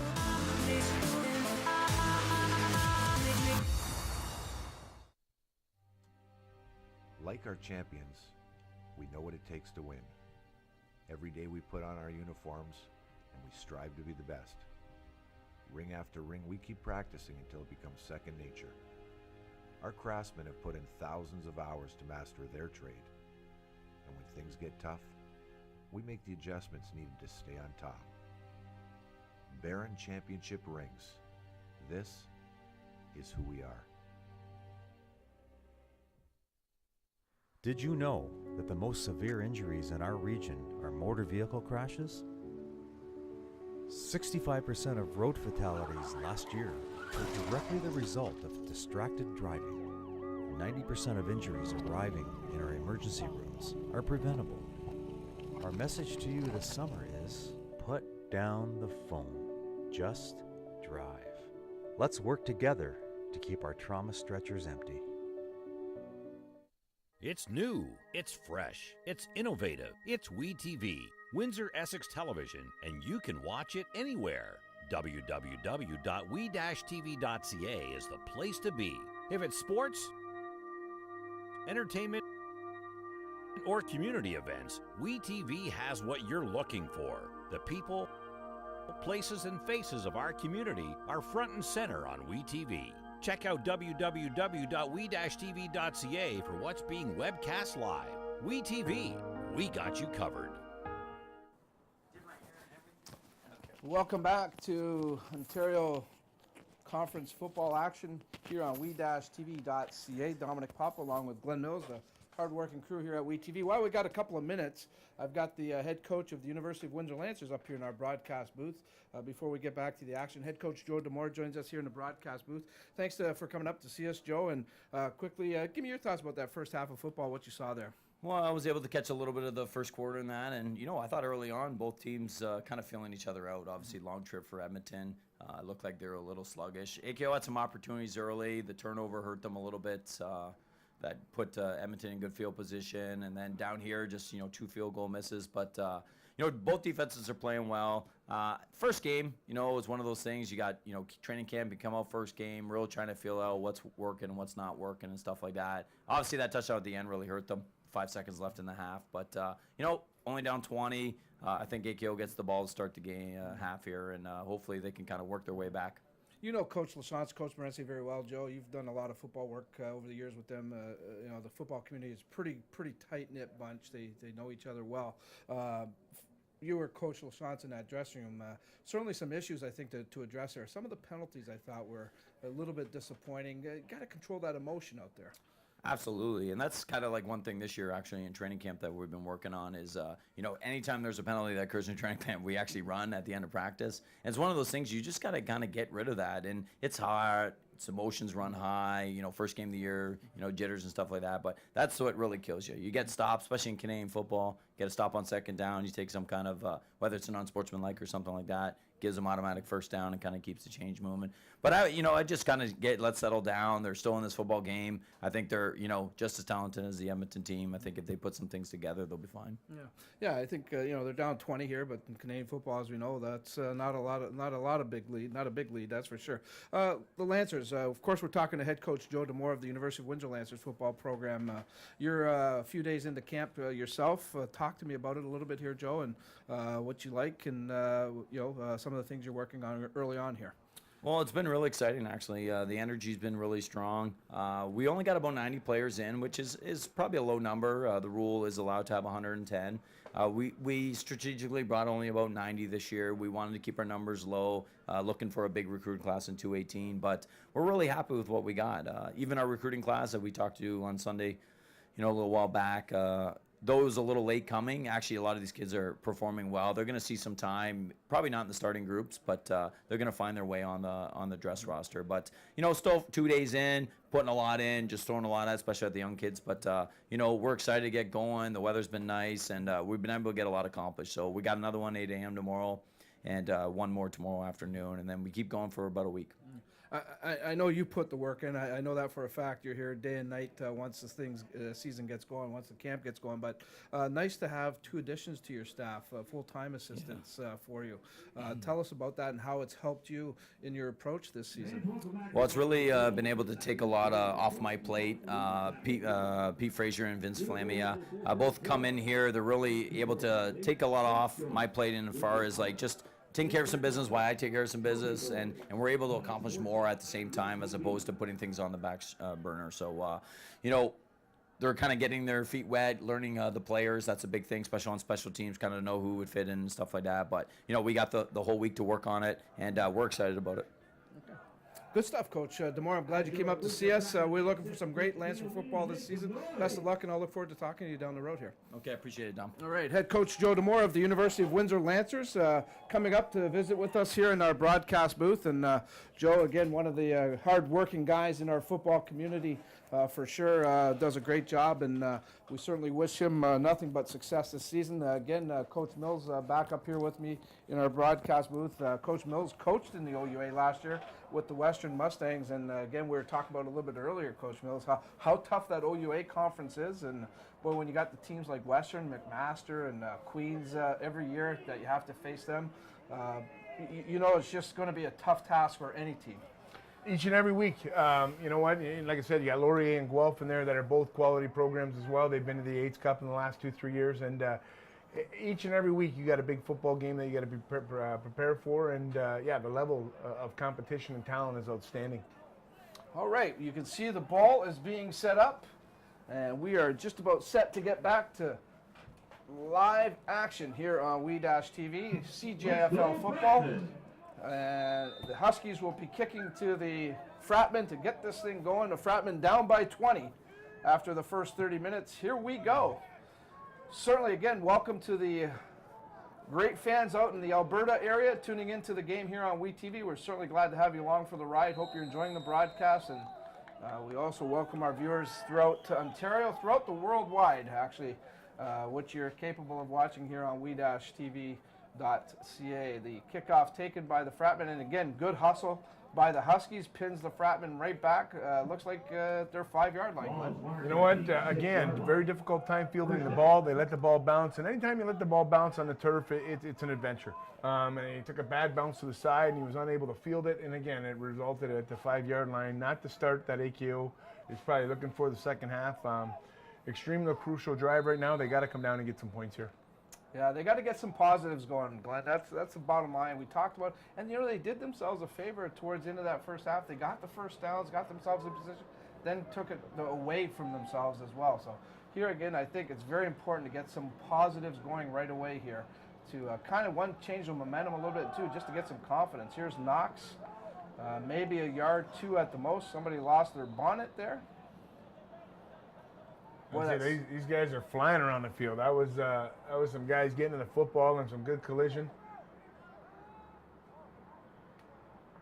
Big defensive lineman, number 40. I think 41's got to leave the field here every time a helmet comes off. You got to leave for 3 plays. So. Second down for the Fratmen. just underway. Second half action. Dominic Papa along with the coach, Glenn Mills. The hard-working crew here at WE-TV. Our first of 3 straight weekends of Fratmen football here on WE-TV. We'll be right back at it next weekend here at Alumni Field. I believe that's a 2 p.m. kickoff next week. That pass is complete. Finds Omar Hayes, and Hayes is run out of bounds, but not before he gets the first down. And again, there's that throw from the far hash, you know, the close hash all the way across the field, and that's a great job by Omar getting that ball and getting the first down.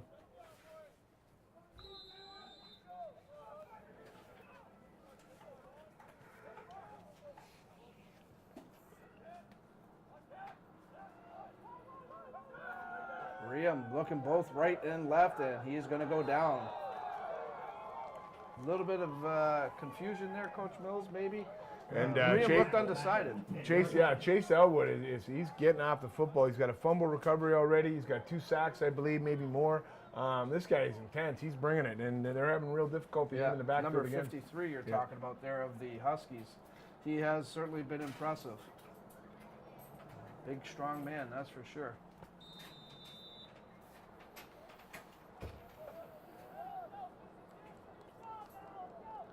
Second down for the Fratmen here, and 19 to go for the first down after the big loss.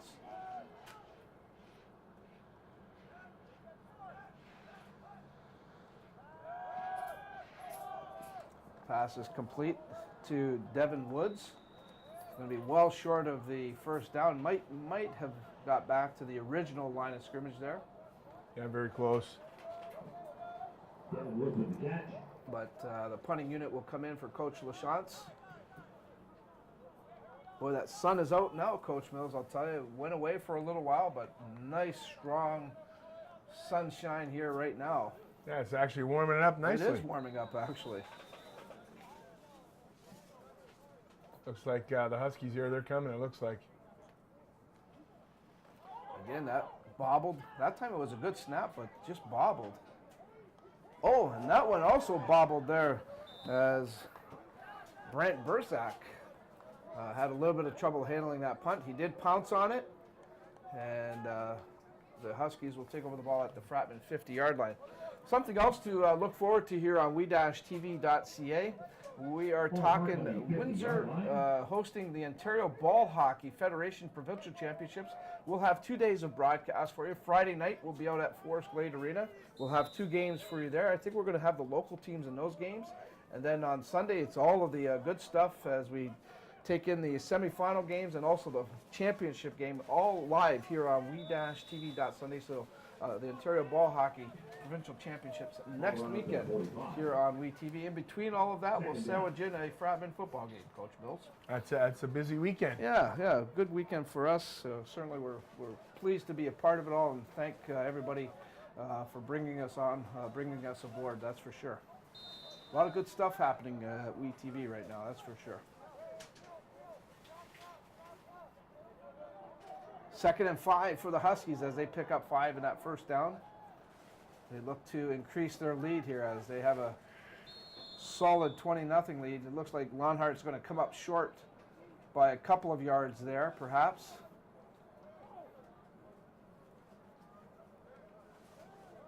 Yeah, I'm not sure if that was a design quarterback run or if I think just the running back missed it. He seemed, a little antsy to get up inside there. He followed the one back. I'm not sure he's built to run the football.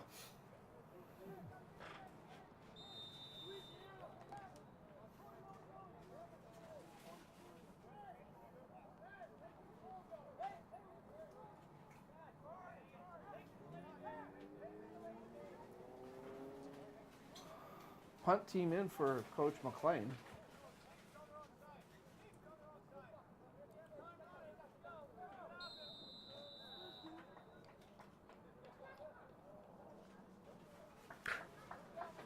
Time violation. Tried to draw the Fratmen off there, I guess, Coach? I think actually one guy was lined up in the wrong spot, and I heard him say, "You're on the wrong side," and then he flipped, and then he tried to snap it, but they just didn't have enough time. Again, first week, Special teams are usually a little bit of a gong show.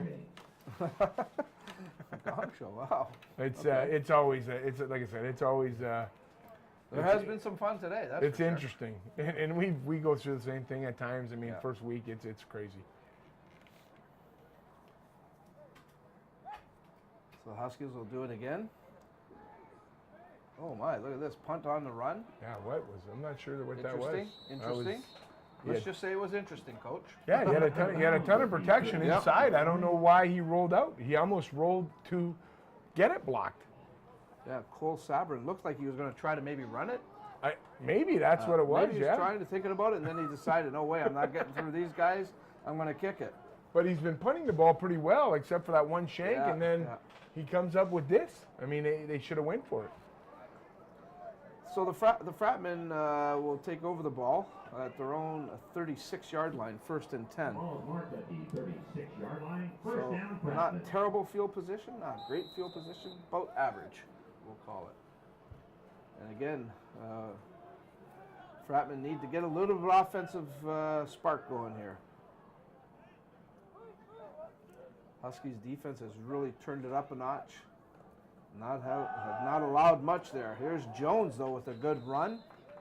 He's hauled down by Darian Nitty, number 36, but Jones did pick up. We got two guys down here. 8 or 9 yards, and we have a couple of players shaken up here. 53, looks like, yeah. Chase Elwood, who you were talking about earlier, Coach. It's his forearm or wrist. He's in some pain, and yeah. the Fratmen as well. I couldn't make out the number of the Fratmen player. It's a 60-something. I think it's his leg or his knee. I don't know if they collided, those two guys. You will take that home if you have the winning ticket, and this is your last chance. 66? Can't quite make out the Fratman player. You can see though Elwood being escorted off the field. He's holding that left wrist area. Wow. He ain't moving it. No, oh boy, what a huge loss that would be. Just based on what we've watched of him here this afternoon, he has been very impressive.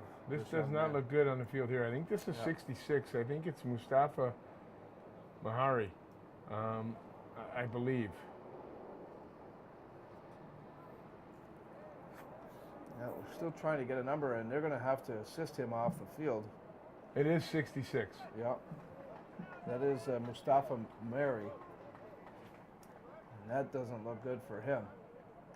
We'll see if Aaron Saunders can perhaps get us an update on the sidelines there. If he can get us an injury report of any kind. I know you coaches don't like to talk about that stuff. That's when we hear, oh, it's just an upper body injury or a lower body injury. It's all we ever get. Understandable. As you can see, Mary being helped off the field. He's moving a little bit better. Yeah. As he's coming off, he's moving a little bit. Today's game, just take a selfie and tag it on Instagram. Hashtag CJFL fan photo. So we continue on. 2nd and a yard to go here for the Fratmen as they look to keep the drive alive here. Hand off to Jones, and Jones may have got it with that little bit of push there at the end. See where they spot it. So interesting. there's a flag on the play. This is it's going on 36, I believe. Yeah, 36 of the Huskies. Interesting. They got Adam Slickmore who came in and played left tackle. Oh, I didn't even notice that, Coach. Yeah, good eye there, Coach. And defensive penalty.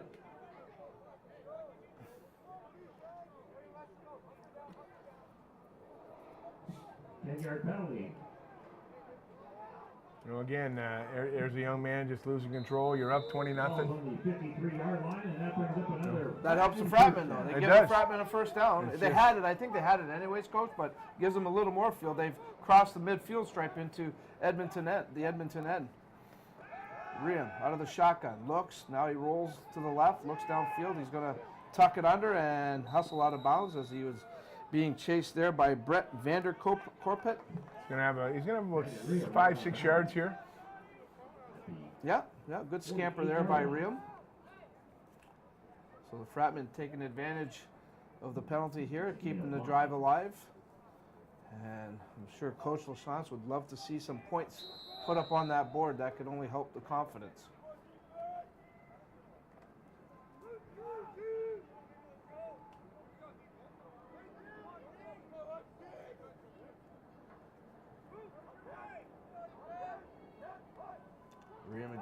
shotgun. Quick pass here as he's looking downfield. Flag on the play. Let's see what the call is. This is going to be interference. I think so. Omar Hayes Williams was the intended receiver. Looks like 28 or no, 22? 26 I think it was. Dagbarani Wandi was the providing the coverage for the Huskies. And I think you're right, Coach. Looks like it's going to be against the Huskies. So, again, it's going to be a break for the Fratmen. There's the call from referee Carter. First down indicated, and the Fratmen are on the move here. I believe this drive started at around their own 35. They changed their package up a little bit, too, with receivers. They took out D'Angelo Knox and put Jacoby as a full-time tailback. You know, I think just give him a little bit more. I think he runs the ball a little bit harder. I think so. I agree with you.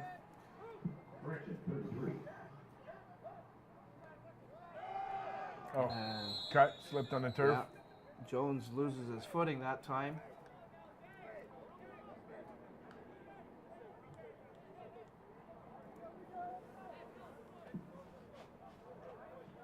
Carried by Jacoby Jones. Back to the line of scrimmage. Second down. Got a second and 10 here.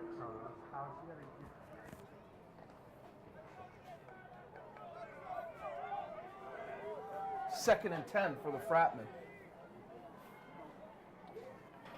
2-by-2 formation. Little pistol backfield. Riem goes left, finds his target. That's Marquise Thompson. Thompson fights for a few more yards and looks like he might be a yard short of the first down, but a good effort by Marquise Thompson. No, he's got this. Oh, he's got it. I'm sorry, yeah. That's a great job. He went to bounce inside and spun around and come back outside, and he ended up picking up more yardage that way. Just inside the 20-yard line. First down, Fratmen. That's a good job. Yeah, nice job there by Thompson. Cut the old stiff arm out there, Coach Mills.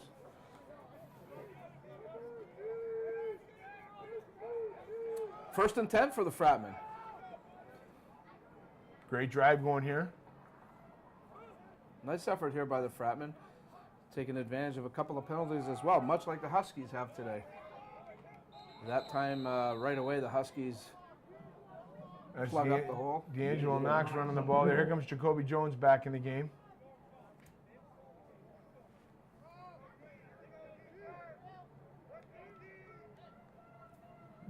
Back to the line of scrimmage.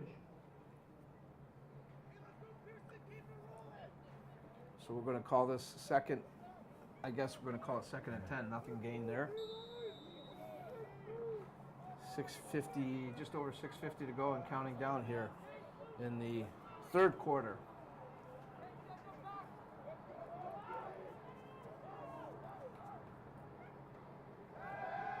Riem flushed out. Run it. Oh. Riem making some moves and wrapped up that time. Vincent Schiffner, number 33. Take another look at it, Coach. Persistence pays off there for the Huskies. He almost overruns him, and he's just able to grab his shirt and spin around and take him down. And Brandon's like, "Oh my goodness, I had a lot of room there." Almost had him beat. And he had a lot of. He probably would have been able to get the first down. They say it is a game of inches, Coach. There's an example of it. I'm not sure. I think I'd kick the field goal here. Take some points. You got to get points. You got to get something positive. 3rd and 16, so they're asking a lot here of the offense. Riem looks to the left, and Marquise Thompson, a little disappointed with himself. He knows he should have had that one. And you can hear the frustration at times setting in, and so the Huskies, as we take a look at that play, the Huskies take over the ball. 1st and 10. As Coach LaChance talks it over with Thompson. It was a little underthrown, Coach Mills, but certainly catchable though. Oh, for sure catchable. Yeah, got to catch that one. He didn't have anybody around him. There was no reason to panic. No, yeah, and he had a lot of room. He had a lot of room to run. He might have been able to get the first down. got some good wheels, does Marquise Thompson.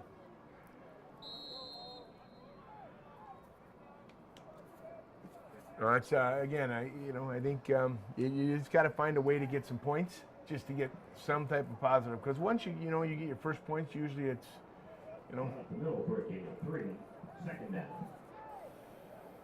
stuff keep getting down inside the, you don't want to call it the red zone, but again, down in their end, and you can't get points.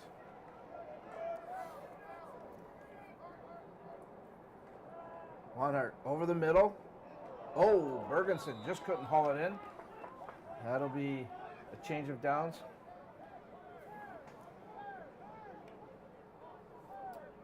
And the punt unit comes in. In a moment, we'll check in with Aaron Saunders as he does have an injury update. We'll get the punt out of the way here and Aaron can let us know what's happening here. That brings up 3rd and long.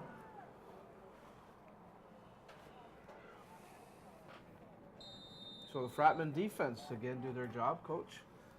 See if they can get another drive going here, and got to get some points though. I agree with you. Points are vital now. No, if you again, I hate to keep saying it, but if you take the That's opportunities true. you have with points, you're probably within, a 6-point ball game. If you capitalize on the chances you have. Wow, what a punt! Holy cow! Nice job. That's his best punt of the game for sure. Absolutely. There's a flag in the back over here. There's a pretty good tussle right at the 50-yard line. Flag on the play. I believe this flag is going to be illegal participation for number 19 for running down the field with no helmet. You cannot, as soon as your helmet comes off, you cannot continue to participate. You have to lay out. That's Dante Fornacero of the Fratmen, number 19.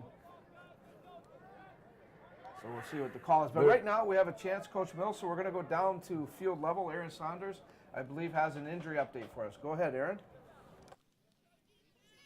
Okay, thank you, Dom. I talked to the trainer of the Fratmen about number 66, Mustafa Mayri. He rolled an ankle, but they taped it all up, and he will return to the game as we speak. Back to you upstairs.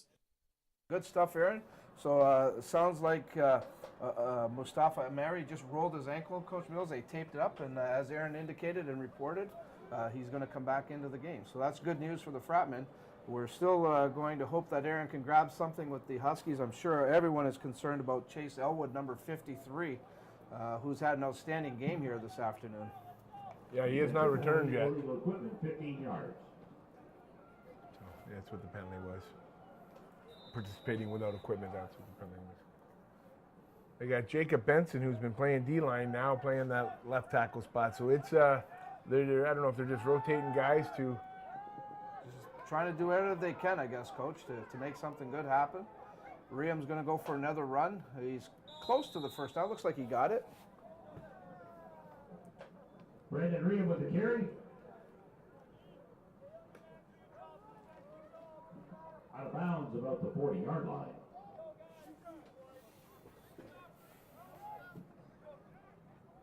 They mark it at the 38. Second down.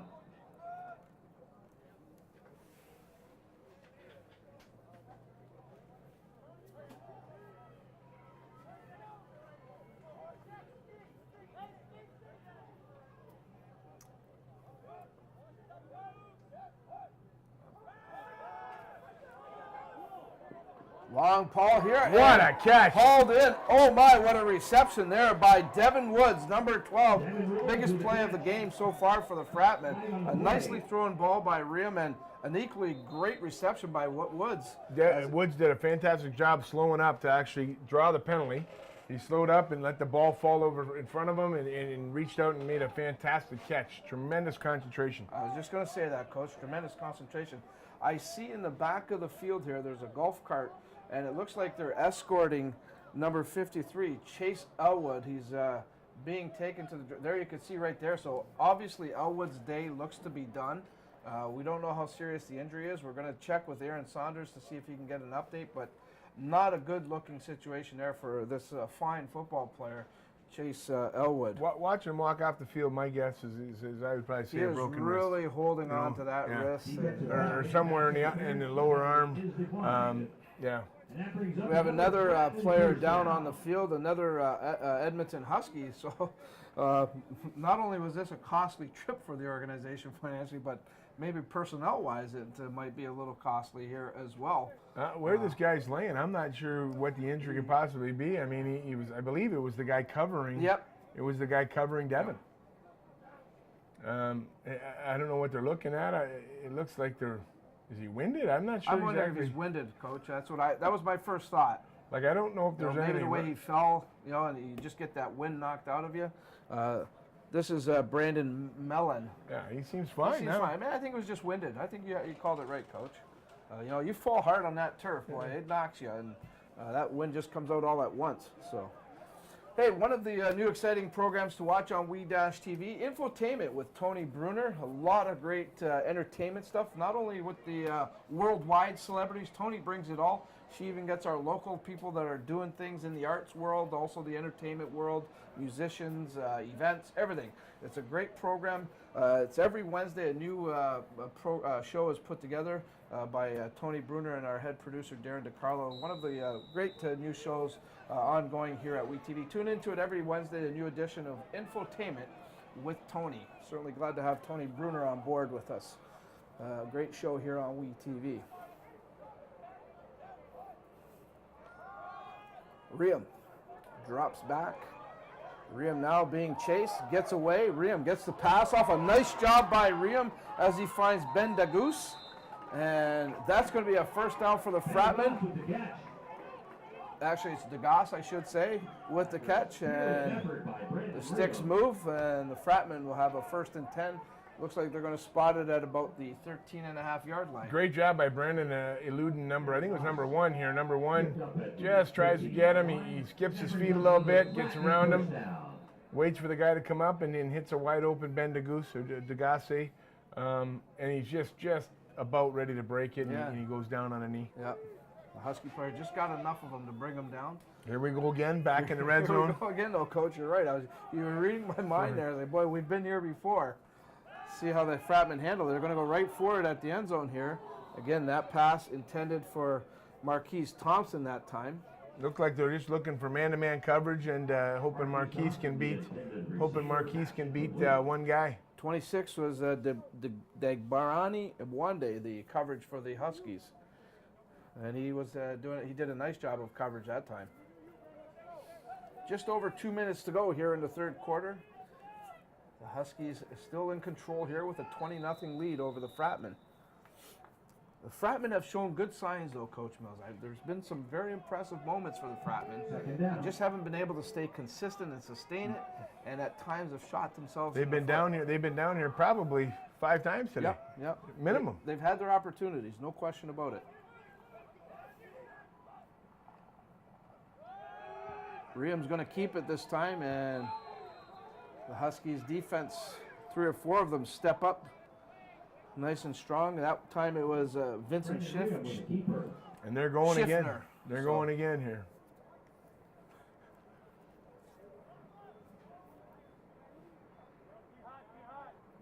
Gain of 1.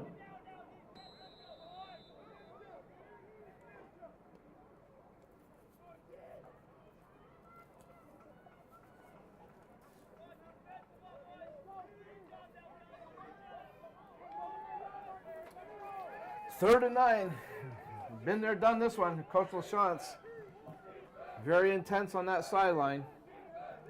Riem takes the snap, gets the pass off. Degas gets it. I don't think he's got this. He's going to be a half a yard short. About a yard short. A yard short. Let's see where they spot it. But I agree with you, Coach. I think he's going to be short. Oh, this is good effort, but too short. You know, again, receiver-wise, he has to understand where the first down marker is. You got to go beyond the first down marker, fight back to the football. So at the very worst, you got the first down, right? He tried to catch it 3 yards before the first down marker. Made great collision. Ooh. Oh boy! Wow, I'm not sure that's a fantastic spot. Not a very good spot. It wasn't as far as it thought. He definitely got well over the 5-yard line. You know, he might have been short, but yeah, he was close. He was close. But again, you know, you come away with nothing. It's a little bit of a heartbreaker there. All right, I believe we have Aaron Saunders on the other sideline. We got a flag on a play, but let's check in with Aaron. He's got an injury update. What do you have over there, Aaron? I'm sure you're talking about number 53, Chase Elwood. And yes, Chase Elwood, as we seen earlier, was being carted off. It turns out he popped his shoulder. They're awaiting ambulance, so therefore he will not return for the remainder of this game. Back to you guys upstairs. The rest of the game, it's a shoulder injury. They say he popped his shoulder. And that's an unfortunate loss, but at least it doesn't sound like anything's broken, Coach Mills. So it's a popped shoulder. You know what? That's. Yeah, depending on how quickly they get it back in, would determine how fast he can return to play. Yeah. Hopefully he gets back next week, but he's definitely done here for the day. He was having a fine game too, Coach. He was. He's a fine football player. Now this penalty win against AKO here looks like it's a 15-yarder. This thing's out to the 20-yard line. Yeah, very this close. helps the Huskies' cause as they were starting deep in their end. And it looks like Tommy Yanchuk is back at the quarterback spot, number 4, taking over for Lonhart. Out to the 28-yard line. So Coach McLean giving a chance to Yanchuk, number 4. Now it would be interesting to know if there's a tremendous family, Yanchuks. I believe they're from the Alberta area that are very, very good football players. Both of them go to University of York but play Team Canada and stuff like that. I'm sure this must be a relative or a younger brother. They were quarterbacks. They were multi-talented athletes. They played all kinds of different things, but very, very gifted. And there's a nice ball thrown by Yanchuk as he finds Zach Dzitnik. Zach Dzitnik with the catch. And that play does signal the end of the third quarter. Nothing changes. The Huskies continue to lead 20-0 over the Windsor ACO Fratmen. A quick timeout here. When we come back, the call of the fourth quarter. You're watching CJFL football here on WE-TV.ca. Did you know that the most severe injuries in our region are motor vehicle crashes? 65% of road fatalities last year were directly the result of distracted driving. 90% of injuries arriving in our emergency rooms are preventable. Our message to you this summer is put down the phone. Just drive. Let's work together to keep our trauma stretchers empty. CJFL.org for updates and information, and follow on Instagram at CJFL Football. Okay. Just have somebody pick the number downstairs, and then have them come up to the press box. And that brings up the fourth quarter here at Alumni Field with the Edmonton Huskies 20. Welcome back to Alumni Field. Yeah. Here on WE-TV.ca. Dominic Pop along with Coach Glenn Mills. That time, Tommy Yanchuk carries. Carried by Tommy Yanchuk. It's going to be about a yard short, it looks like. Out to the 39-yard line.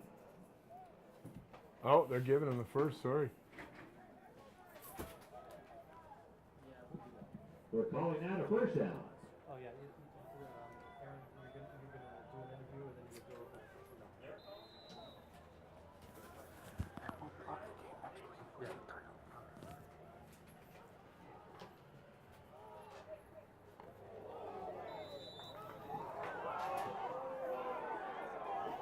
Flag on the play, and boy, oh boy. Flag on the play. There's a lot of upset players. I'm sure this is going to be leading with his helmet. Oh, my. Wow. Yeah. I'm going to imagine this is going to be a 15-yard penalty. Is that Spencer Trenier again? Yes. Oh, my. Spencer's making his mark. He's having a difficult day today. Oh, boy.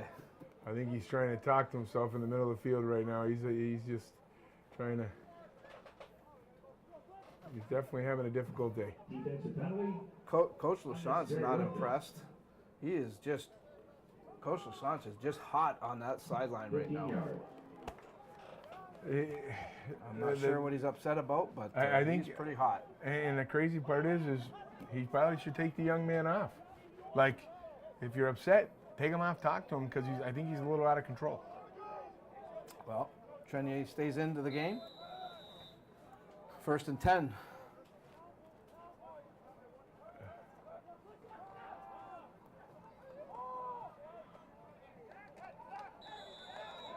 This guy's throwing the ball around really, really well. Yeah, Does a nice job finding his wide open receiver. Just boom, hit him. Tommy Yanchuk, number 4, stays in the game. He's got a nice zip on that ball. And I'm sure he's related to the Yanchuk guys at the older guys. I'm sure he's got to be. They're fantastic athletes. This kid can play football. 43-yard line, first down, Edmonton. DeSantek comes up with that reception. Wow, great. Oh my, Yanchuk right up the middle. Yanchuk may score. No, the ball's knocked out. The ball's fumbled, rolling in the end zone. And Trenier comes up with it for the Fratmen. Oh my, what a turnover. What a tremendous stake, though. And he takes the ball, he goes straight up the middle of the field, and then the guy tomahawks it out, chasing him down. Tremendous effort. I want to say it was Elijah Blythe who came up with the tomahawk, as you called it, Coach. Let's see here on the replay. As we'll catch it just at, it was Blythe. It was, yeah. He tomahawked it, and Yanchuk here, he's trying to get it, and it just bounces right into Trenier's hand. Got the perfect bounce. 19, great job by 19 as well. Dante, you know what? Good things happen when you hustle the football. Yeah. They were hustling, and they made a play. It was a great call by the Huskies. It really threw the Fratmen off.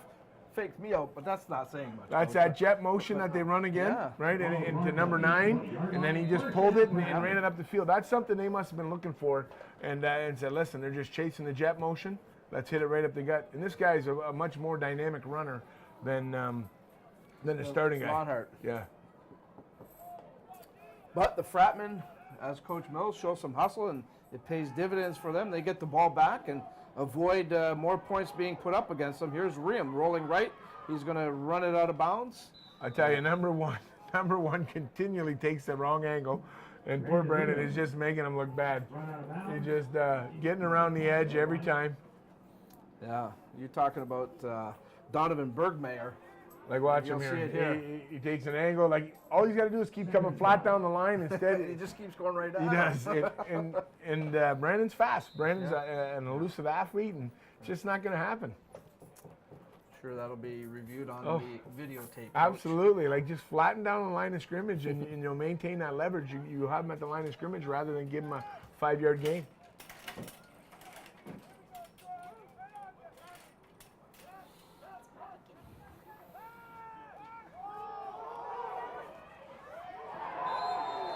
That's a great catch by Devin Wood. Yes, he did. Wow. Devin Wood has come up with a couple of highlight reel receptions this afternoon. There's another one right there. Take a look at this effort. That's a great job. That is outstanding. Yes, I agree with you. He was being marked almost perfectly by Brandon Mellon, and it was Wood just coming up with the ball.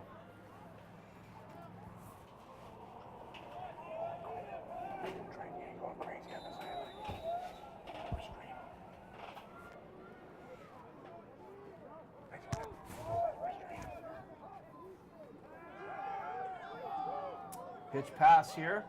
That finds Marquise Thompson. He gets 4 or 5. I think 5. That's you know what? That's a nice little play. I mean, it's high percentage, right? It's getting you second and 5. I mean, you can run or pass, so you're in good situation. Obviously, they got to pass just because of the score, but yep. A little bit of a hurry up mode here, which is good. I mean, it's a nice little drive they got going here.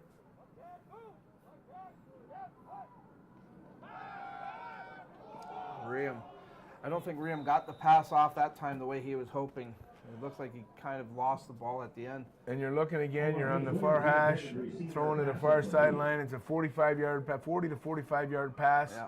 Yeah. Again, for what, a 4-yard gain, 3-yard gain? It's a very difficult pass to make for a young man. At any level. you know, I mean, it's hard enough passing the CFL, let alone to make it any age group under that.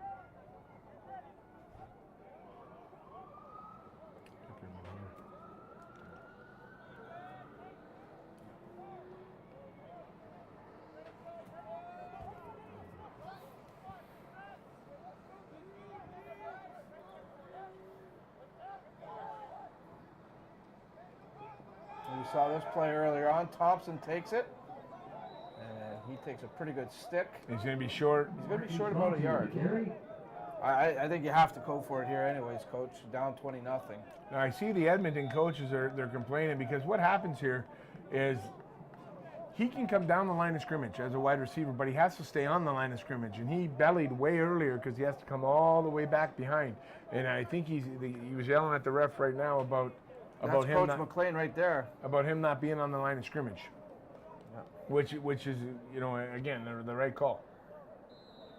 Coach McLean speaking out his thoughts, commending his defense. You heard there. He's got a fine football team here, that's for sure. As the Huskies actually take over on downs there.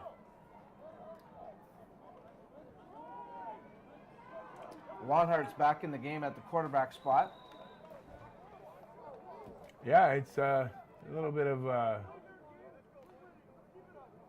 Looks like that time it was Brant Burzak picking up maybe 8 or 9 yards. Another Fratmen player down. Speaking of down players, let's go down to field level. I believe Aaron Saunders has another injury update. Another the same player for the Fratmen, Aaron. All right, guys, I received an update on Mustafa Medri thanks to one of the Fratmen trainers. It turns out that he aggravated the same ankle he rolled on earlier, and it turns out he will not return to the game. It's questionable when he will be come back, probably about a couple of weeks. So he re-aggravated his ankle, will not come back tonight, probably be out for a couple of weeks. Back up to you guys. All right, thanks a lot, Aaron. I appreciate that. So Mustafa Mary, who was shaken up earlier in the game, now is definitely out, and they're thinking maybe 2 to 3 weeks that he'd be out as he re-injured the leg area there. And right now we're seeing Isaiah Belanger being helped off. He looks like he's going to be okay. He's shaken up. Or is that Adam? Oh, that was Adam. Oh, I'm sorry, Adam Slickblower, number 99. I was reading the numbers wrong here. Actually, they've got 2 99s. Okay, first game with the lineups too, Coach. So, but I know Adam played in our system. So absolutely. Again, Adam, I think is going to be a very key part of any success this Fratmen team has this season, especially on the defensive side of the ball. He'll definitely be one of the leaders there. Fine football player indeed is Adam Slickblower. And you see the measurement there. So the Huskies do get the first down.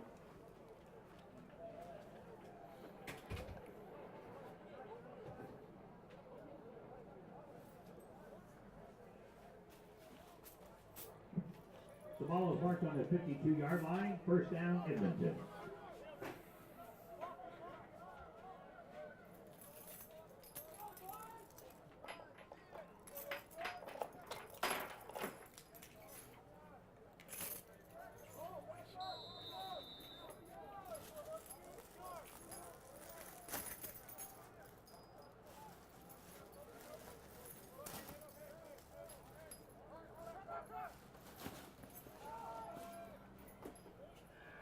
Number 22 with the carry. Brant Burzak gets probably about a 5-yard gain.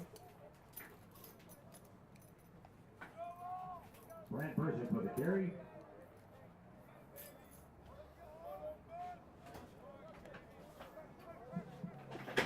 Second and 4. Second and 4, they're calling it. The Huskies trying to put the finishing touches on this road win here. Lonhart sets up the screen, finds Burzak. And got enough for the first. He's got enough for the first. A couple yards to spare there. For the catch, out to the 40-yard line. Now time becoming a factor for the Fratmen for sure. Even though it's 9 minutes, which is a lot of time in Canadian football, the fact that they haven't been able to finish off drives today, Coach Mills. And they need 3 scores. Yeah. There's no ifs, ands, or buts. They need 3 scores. So even possession-wise, it's just limited. And this is a pretty tough team to do that against, that's for sure. This is a fine Husky football squad. He's over the line of scrimmage here. I think he was. It was close anyways, Coach. And it is a touchdown. There's a flag on the play in the end zone. I don't see a flag here. Maybe he didn't cross that line. Woo. I would like to see this one replay because he was close. But this is going against, I believe this is going actually against the Huskies. Let's see where he's at. So he's got to be at the 40-yard line. Yeah, let's see where he's at when he throws this ball. But he's flushed out there. He's hanging on. He's giving his receiver some time. No, he's okay. Yeah, he's okay. He was good. Oh, maybe not. I didn't see any touching there. I just saw a really good reception. I'm not sure what the call was. Oh, no, was he here. did. He called it against the Huskies. He called interference against the Huskies. Tanner Buchanan was the receiver there for the Huskies. 15-yard penalty. So they don't get the touchdown and they're penalized 15 yards. I'm not, it's difficult. They look like a touchdown catch here, but we're up here and they're down there, Dominic. Yeah, and I always say that, Coach, in every sport that I cover, whether it's hockey, football, whatever, I always say, you know what, they're right there. They're closer to the action than what we are, and they see everything that's going on a little bit better. I can truthfully say as a coach, you always see it a little bit differently. Oh, jeez. Very tough tackle there by Mo Abdel Salam. You see it here again. Screen play. Burzak takes it. Abdel Salam says, "No way, I'm losing you." That's it. It looked almost like a. I like this little guy here, though. I'll tell you, the Brent Burzak of the Huskies, number 22. Tough little runner too. Yeah, I like his game. But you can see Airy, number 32. Jimmy Airy, and also obviously the quarterback, Lonhart. As that pass does go incomplete, those are a nice 1-2 punch on the offense. You throw Bergensen in there, number 9. This is a pretty good football team that Edmonton has. This ball was just slightly underthrown. He gets his ball up a little bit, and this is probably a catch, but he's underthrown a little bit, and it actually hits the DB in the helmet. That was Dante Fornacero, number 19, with the coverage. Dante making sure everybody knows it was not cut. That's right. He was using his head on that one. And pun was intended there. Another nice punt. Nice job this time by Sabrin. And punt recovered by Brandon McCraney, number 27. We're going to have an illegal participation again by number 35 of the Fratmen. Iqbal Hamza. Yeah, I'm sure this is going to be a penalty. That's what the penalty is. His helmet flew off and he continued to participate in the game. There's Hamza. He's walking off a little gingerly there.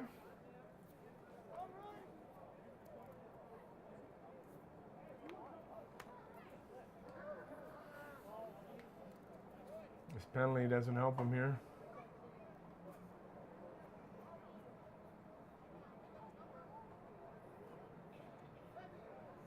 Oh, this must again win against the Huskies. Against the Huskies. Yeah. No yards penalty, I think, Coach?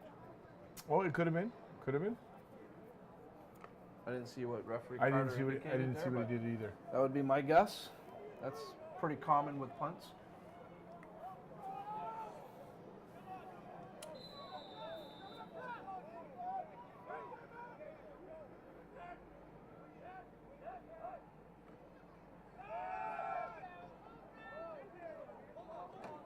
Oh, nice effort there and a pretty good block at the end. Oh yeah, I just come in and guys flying around. You can hear the noise.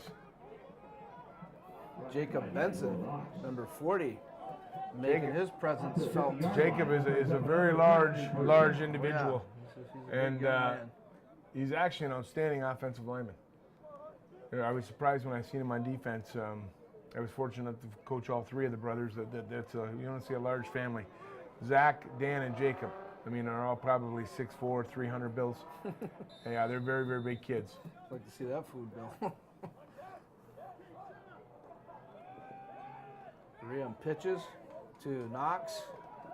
And Knox takes a good hit but holds on, and it looks like he has the first down. little bit of an option look there, a little bit different. I like that. I like that with this combination. It's I think it's explosive. Brandon should have held on to it a little bit longer to make that guy fully commit to him, but it's an explosive type of formation.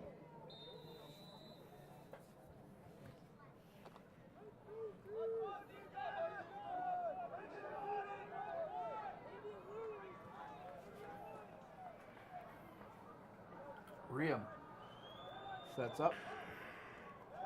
He's looking left, airs it out.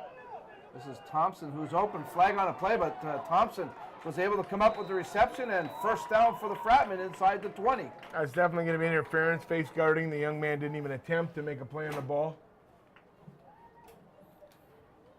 Marquise Thompson with the catch. Down to the 19-yard line, flag on the play. And we're back down here again. Yeah, we've been knocking on this door a few times today here, Coach Mills. It's been one tough door to get through, that's for sure. It certainly has. The score indicates that.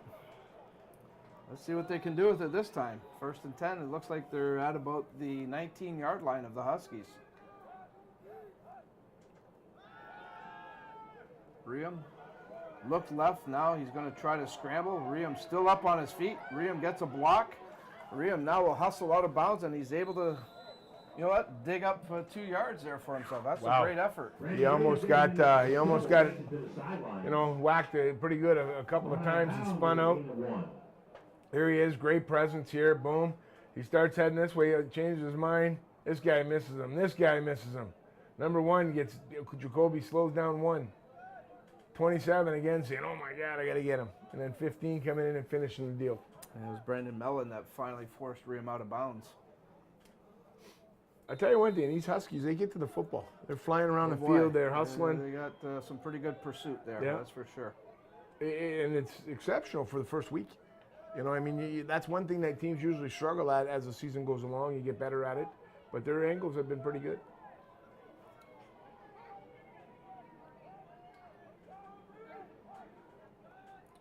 Riem gets the pass off to Thompson. And Thompson's going to be short.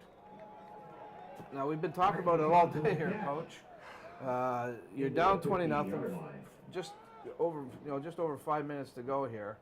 Under 5 minutes now, but do you just get the points up to say you got some points, or do you just try to keep this thing going? Again, I understand the concept. You want to run a screen here, but you got some fantastic athletes down there. Marquise Thompson, Omar Hayes Williams. You got Omar's got the height. I think I'd isolate him one-on-one with somebody and take my shot. Omar's going to out-jump most people. Here we go. Hayes is on the left side of the line there.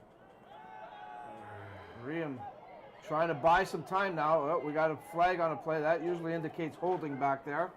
The pass comes off, and it's caught in the end zone. There's Omar. Omar Hayes Williams, a great reception, but it's going to be for naught. It's offsetting penalty, so it's going to stand. It's touchdown, Fratmen. Yeah. They get on the scoreboard. Fantastic. But there's your guy. Omar is a fantastic athlete. He's big, he's tall. He has exceptional leaping ability and great hands. There's the pass. Riem finds Hayes just into the corner of the end zone. And he'll make things happen. That's the guy you want to go at. Often people put him on the backside and just throw up a fade to him. The assistant coaches, Coach McCurdy. And the Fratmen finally cracked the end zone line and get some points on the board. After several tries down in what we call the red zone, they finally make it happen here. The point after coming up here, Andrew Beaton in to try. This is usually too many men? Yep. Flags flew right away? Yeah, flags are out. Too many men against the Fratmen, and they've struggled a lot with that today, Coach. Flag on the play. Usually you have a guy that counts them. Either he's not a very good counter, or he's not counting. Well, hopefully it's just that he's not counting. I'd rather take that. If you can't count to 12 or beyond 12, we're in trouble here. Again, it's just a penalty that doesn't need to happen. Yeah, well, again, First week. First week, but still, I think something like that, I think you're right, though, Coach. That one's kind of unacceptable. You know, you say to one guy on your offense, your captain, whoever it is, look, give me a count. Usually the holder. Usually it's the holder for us. The holder counts. Because he's got the best vision, right? Exactly. And he counts his last two guys as himself and the kicker. Here's the try after again as they mark off the penalty. This time it's good again. So Beaton is successful. That makes the score the Edmonton Huskies 20, the Windsor Kill Fratmen 7. About 4:13 to go here in this one. Still not done and over with, but the Fratmen are going to have to really pull out all the stops. This is going to be interesting here. There are 2 scores. 4 minutes is quite a while, but the way that the Huskies have been managing the football, you know, I don't know if they've got a 2-and-out. Oh yeah, they've had a couple of early. Yep, early on in that first quarter. Again, there was a lot of that. Actually. But they're going to have to, you know, definitely get a couple of two and outs here. Hopefully, climb back into this thing with one more touchdown. Then it's going to be a football game.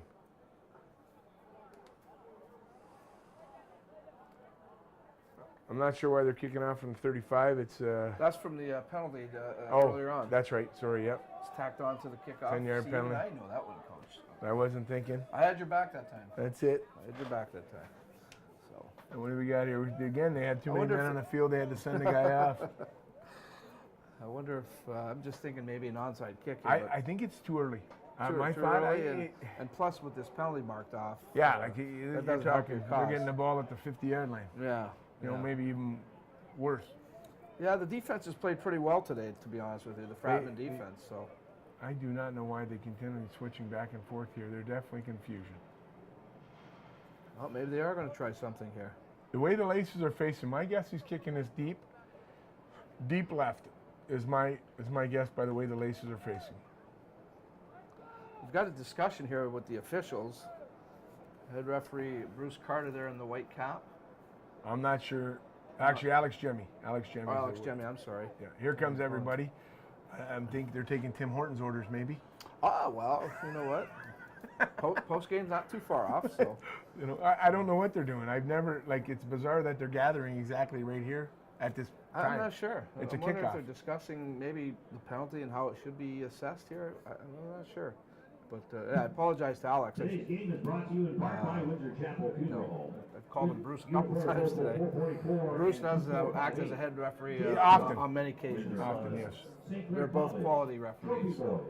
Not a sport shop and WE-TV. This is definitely something. It's taken some time here. I'm not sure what's going on. Well, let's see what referee Jemmy indicates here. If he's going to tell us anything.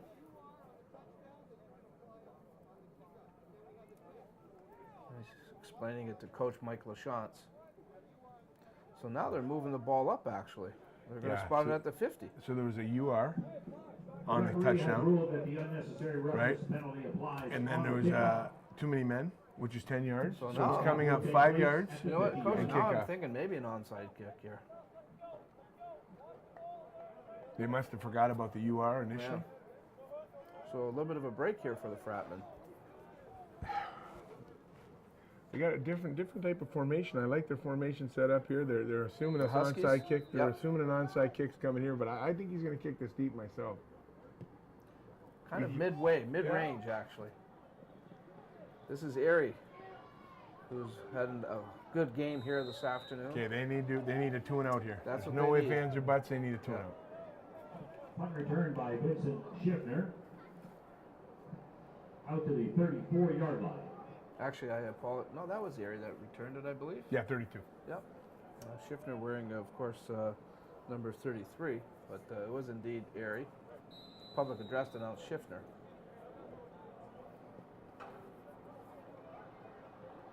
First and 10 for the Huskies at their 34-yard line.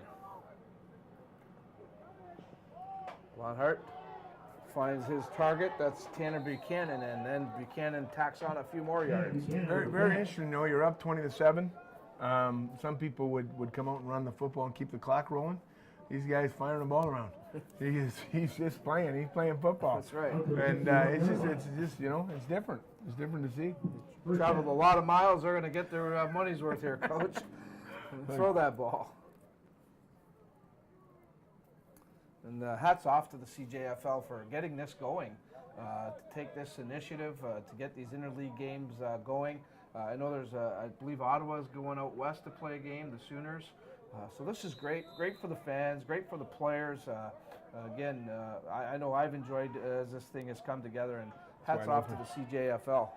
And Buchanan again with a great reception. Tanner Buchanan with a catch. As he got in behind Elijah Blythe. Wide open. 3-minute warning was just assessed.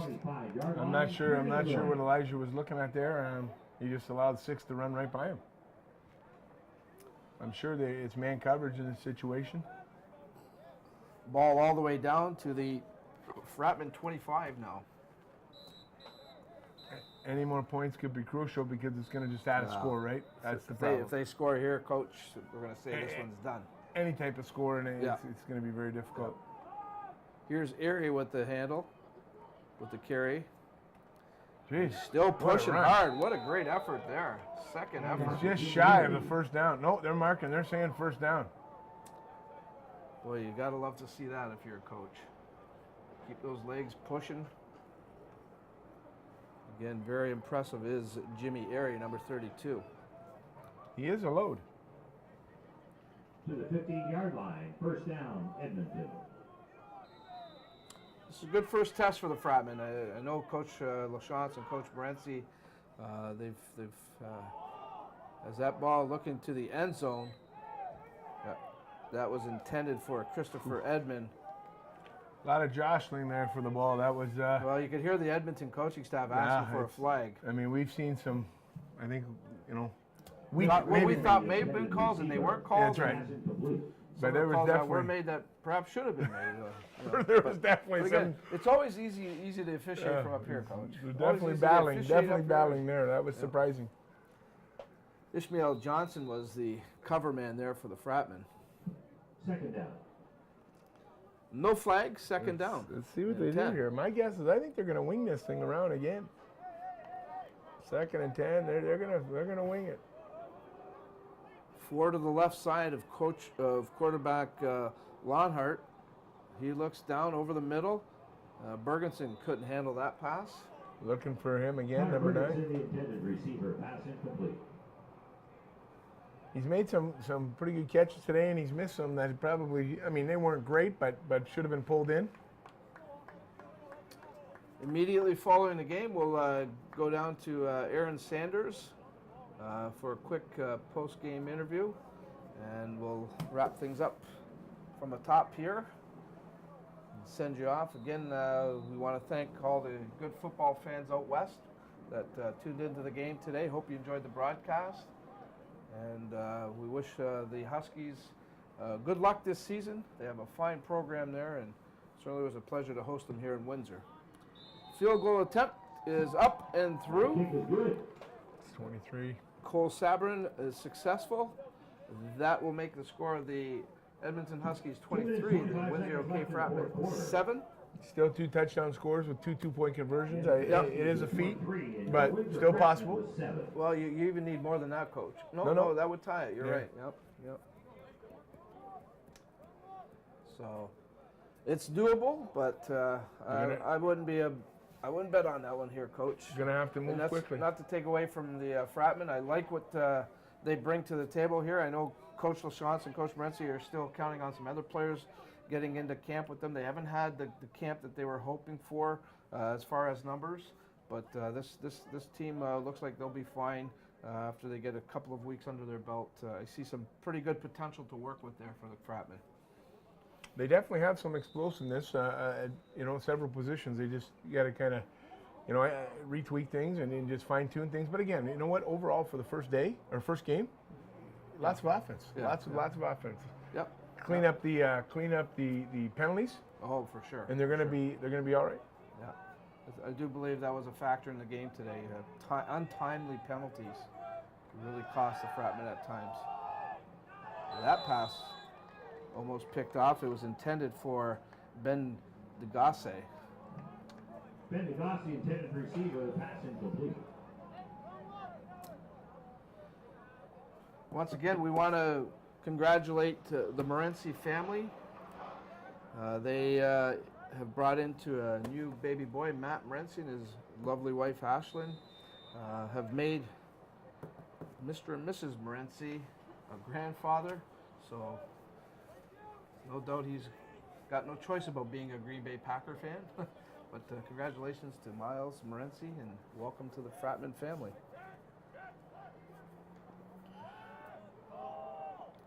Riem, his pass goes over Devin Woods. Devin Woods, the intended receiver, pass incomplete.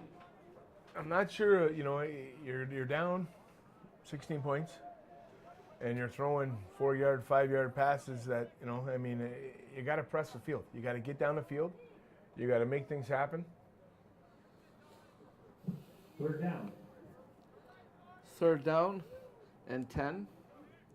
Riem is going to stay in the game. They'll go for it here. Not surprised. It's 16, 23. It's not that No big. difference. There's no No difference. difference. Absolutely not. You only need one more to win the game. That's all that matters.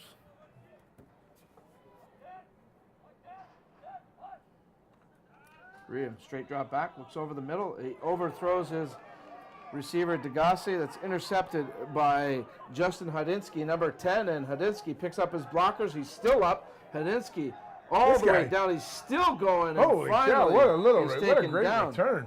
And there's a flag on the play, but what a great effort by number 10, Justin Hudinsky. This is getting out of control now. Here we go. This is a great job. Let's see what this flag, I think it's going to be blocking the back here. There's a great job. Blocking. Oh, it might have been right there. 36 pushing 22 it looked like. Yeah. That's about the time the flag did come out, so I think you might be right. And then we get an unnecessary roughness at the end of this.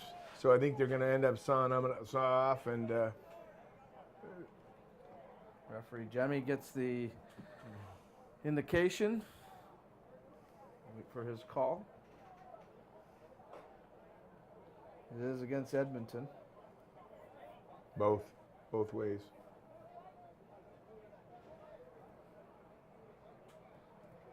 Coach Morency telling his guys, let's try to finish this game strong. No stupid stuff. I think you touched off on it a little bit there, Glenn. Maybe some frustration, a little bit of frustration. But you know what? Just finish on a positive note. You got another game next week. Yeah, the season's early.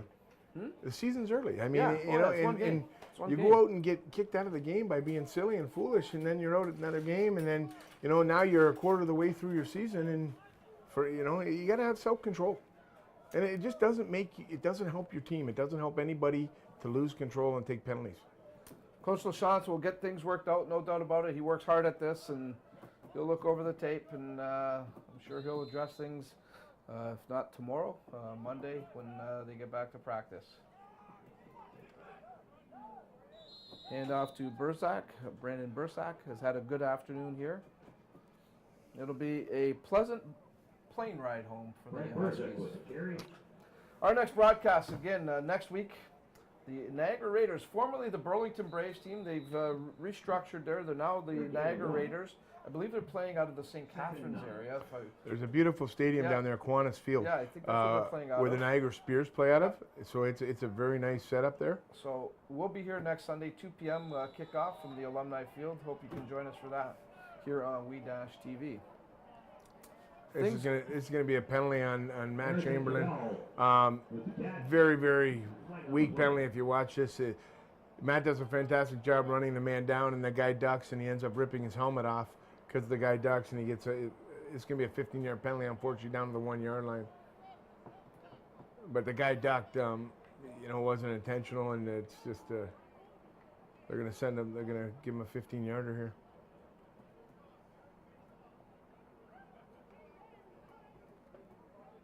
Yes, indeed. They bring it down to the 1.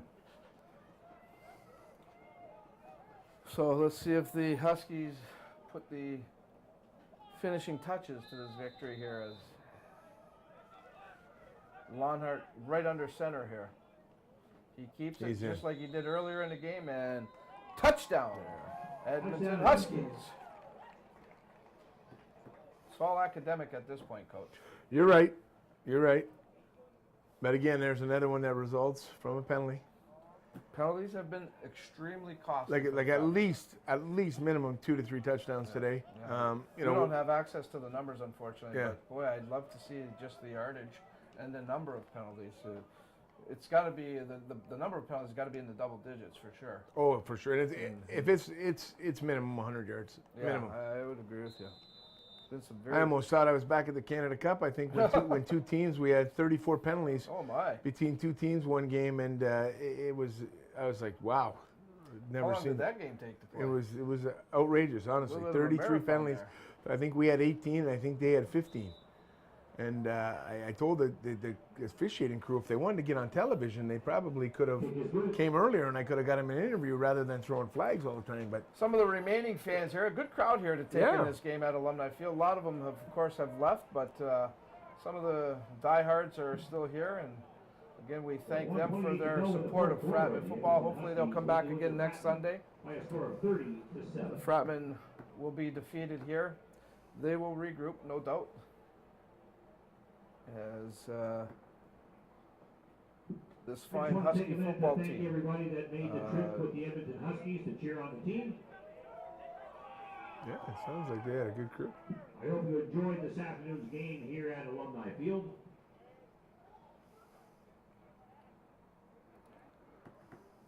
Just over a minute and a half to go here, or under a minute and a half to go, I should say.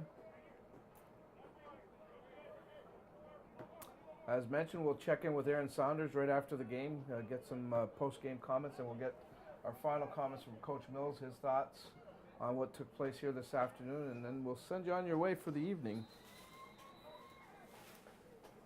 And we get a flag? Yes, we did. Oh my. This is on the sideline. Head referee Alex Jemmy, and it was, guess who? Spencer Trenier. Spencer Trenier was chirping it up, Alex Jemmy, right there, and he said, I do not need to tolerate that. He has definitely been out of control today. He was my. already kind of pulled back by the coaches earlier, by Coach McCurdy I've seen, and it's just wins enough. You're not making things better. It's you got to get in check. Defensive penalty. Spencer's a very talented athlete. They need him to focus more on the game. Worry about those things. Do the job that he's capable of doing. And a couple of times today, he's, I think, mentally hurt himself with some of the penalties. But he is a very good athlete. And what he doesn't understand is that it's not going to change anything. Not at this point, So why keep saying it? It's not going to make one difference in this game. It's not going to make one difference in what he calls. So there's absolutely zero reason. Yeah, there's no merit to it, that's for sure. Like, it's just, if it's just to blow off steam, well, I mean, it doesn't make any sense. Well, you know what? Go to the gym and blow off all the steam you need to blow off. Yeah. Because you're hurting yourself, you're hurting your team. He's still on the bench, still letting her fly right now. Yeah, he's talking it up. Very passionate player, obviously. He came up with a great fumble recovery earlier in the game. He's made some decent plays. Again, he's a fine athlete. Yeah, but part of the battle every game, coach, is having that mental preparedness. And the crazy part is, coaching this game a long time, Dominic, and it seems to be more difficult every year for young men to be able to understand that this game is a tremendous. You play this game so much with your mind and with your brain that you just can't do that stuff, and it's something that kids don't understand very well. Windsor Honda. The days of just walking out and beating people up are long gone. This is very much a brain game, and you got to be. I always tell my guys, play smarter, not harder. Fratmen action this year on WE-TV, www.we-TV.ca. A minute to go here. Miriam straight drop back, has time. Now he's going to run it out. It's going to be hauled down. Picks up 3 or 4 yards. Brandon Miriam with the keeper.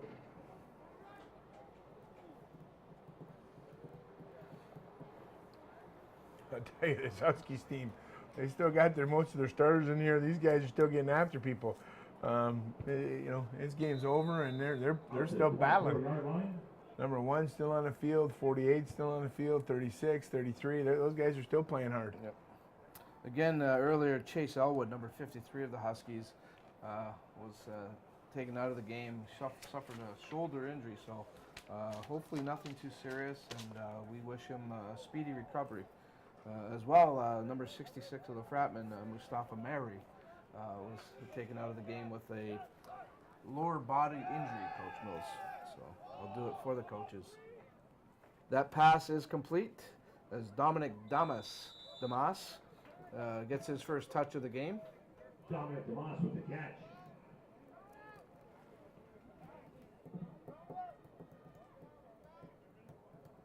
Again, we want to thank our presenting partner, Harold Remark of Royal LePage Binder Realty.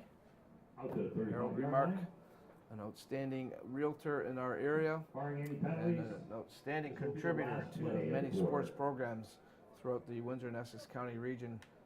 And we thank Harold for his partnership of Fratmen football here on WE-TV.ca.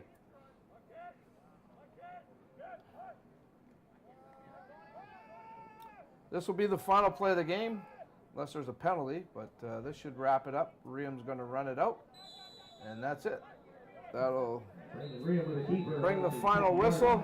The Edmonton Huskies travel from Edmonton, Alberta, come to Windsor to play this interleague game, and they come away with an impressive 30-7 victory over the Windsor AKO Fratmen, as the CJFL kicks off its first week of action. We're going to take a quick timeout. When we come back, we'll get into our post-game report. We'll check in with Aaron Sanders, and we'll get Coach Mills' final comment on the game. You're watching Fratmen football on WE-TV.ca. I learn by doing. I learn by reacting to a situation.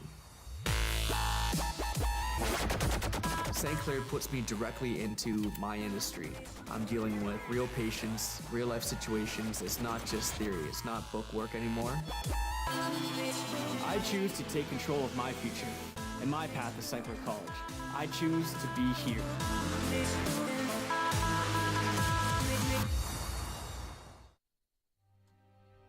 Like our champions, we know what it takes to win. Every day we put on our uniforms and we strive to be the best. Ring after ring, we keep practicing until it becomes second nature. Our craftsmen have put in thousands of hours to master their trade. And when things get tough, we make the adjustments needed to stay on top. Baron Championship rings. This is who we are. Did you know that the most severe injuries in our region are motor vehicle crashes? 65% of road fatalities last year were directly the result of distracted driving. 90% of injuries arriving in our emergency rooms are preventable. Our message to you this summer is, put down the phone. Just drive. Let's work together to keep our trauma stretchers empty. Welcome back to Alumni Field here at the University of Windsor. The Edmonton Huskies come into Windsor and defeat the Windsor AKO Fratmen 30-7 to kick off the CJFL season. Dominic Pop along with Coach Glenn Mills, our post-game report. Coach Mills, quickly the assessment of the game, where you thought this game was won by the Huskies and lost by the Fratmen. I think it was won by the Huskies. Just the second quarter they played exceptionally well. I think the Fratmen helped them out as well with taking some crucial penalties that let the game get a little bit out of reach. I don't think they're a 23-point team better than the Fratmen. Fratmen have some players. I think they got let it get away from them emotionally and mentally, and made some mistakes. They did some great things moving up and down the field. Unfortunately, they couldn't cash in on all of them. They got late in the game there. They finally got their first touchdown. But overall, an exciting football game. Yeah, I thought it was, parts of it were well played by both teams, and I do see some really good building blocks here with the Fratmen. Again, they had a big turnover of players. Some of these guys have never seen this kind of football, so it's an adjustment for them. But I think it's a work in progress for the Fratmen, and we knew the Huskies were going to be good. All reports were that this is a team that's on the rise. They had a good campaign last year, and they're hoping to build on it this year. And hats off to Coach McLean and the gang. They're outstanding, and we wish them well this season. Glenn, great job today. Really appreciate your help. Your knowledge and expertise is such a asset for our broadcast. So we appreciate your help here, and look forward to more football talk with you down the road here. Alrighty, thank you. All right, Coach Glenn Mills helping us out. Aaron Saunders is busy down at the field. He has head coach Mike Lachance to get his comments. Aaron? All right, with Fratmen head coach Mike Lachance. Mike, it was the first game nonetheless. It was a history-making moment, but despite all of that, it didn't start off the right way, of course, with a loss. What were some of the factors throughout this game? We got a coach today. I mean, they were a more prepared team. They're a more disciplined team. That comes down to the coaching. And you know what? I'll get together with the coaches and we'll fix some things. That's not a big issue. We're athletic and we've got a lot of new guys on the team. So I'm real high on this team. It's just we got to put the pieces in the right places. More than 30 new players on this team. And, of course, once again, we mentioned at halftime a new quarterback. What were your thoughts on Brandon Riem this afternoon? It wasn't Brandon's best effort. I think that he's going to be better as the year goes on. He looked a little tight early in the game. He kind of let it hang a little bit in the second half, and that's more what you're going to see. He'll get better as the year goes on, just as he gets his feet under him. It's a good thing it's only the first game because there's still a lot of football to be played here. What are some of the improvements that have to be done before you guys play against Niagara next week? We need to be more disciplined. We can't take, I don't know how many penalties we had, but it was far too many. We took a lot of penalties. We were talking too much. We got to let our play talk for us instead of our mouths. So, you know what, we just got to get back to work and show up at practice, work hard, stay humble, and get better every game. Mike, thank you, and best of luck to you next week. Thank you. Dom? Aaron, great job. And, Coach Lachance, he made no excuses. He talked about the penalties there a little bit. He talked about the team will get back at it, work at it. No doubt they will. And he'll have them ready for next week's game right back here at Alumni Field. Speaking of that, as we see the Huskies getting everything they can out of this trip, they just took a nice team photo. And I'm sure now they're going to take another or have another celebration here. But it'll be a good plane ride home for them. And again, congratulations on the victory today. Our next broadcast, we'll be right back here next week at the Alumni Field. And it's our first look at the new team in the league, I guess. They took over for the Burlington Braves. The Niagara Raiders will be in town to take on the Fratmen football squad. Kickoff time will be at 2 p.m. We'll have all the action for you live right here on WE-TV.ca. Hopefully you can join us. If not, we want you to come down to the stadium and enjoy some great OFC football action. So that's the story here today. The Edmonton Huskies celebrating a 30-7 victory. On behalf of everybody here at WE-TV.ca, this is Dominic Papa wishing you a great night. Take care, everybody. We'll see you again soon.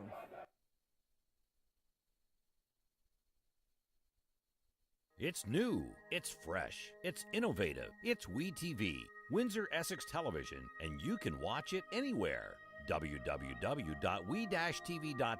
is the place to be. If it's sports, entertainment, or community events, WE-TV has what you're looking for. The people, places, and faces of our community are front and center on WE-TV. Check out www.we-tv.ca for what's being webcast live. WE-TV, we got you covered.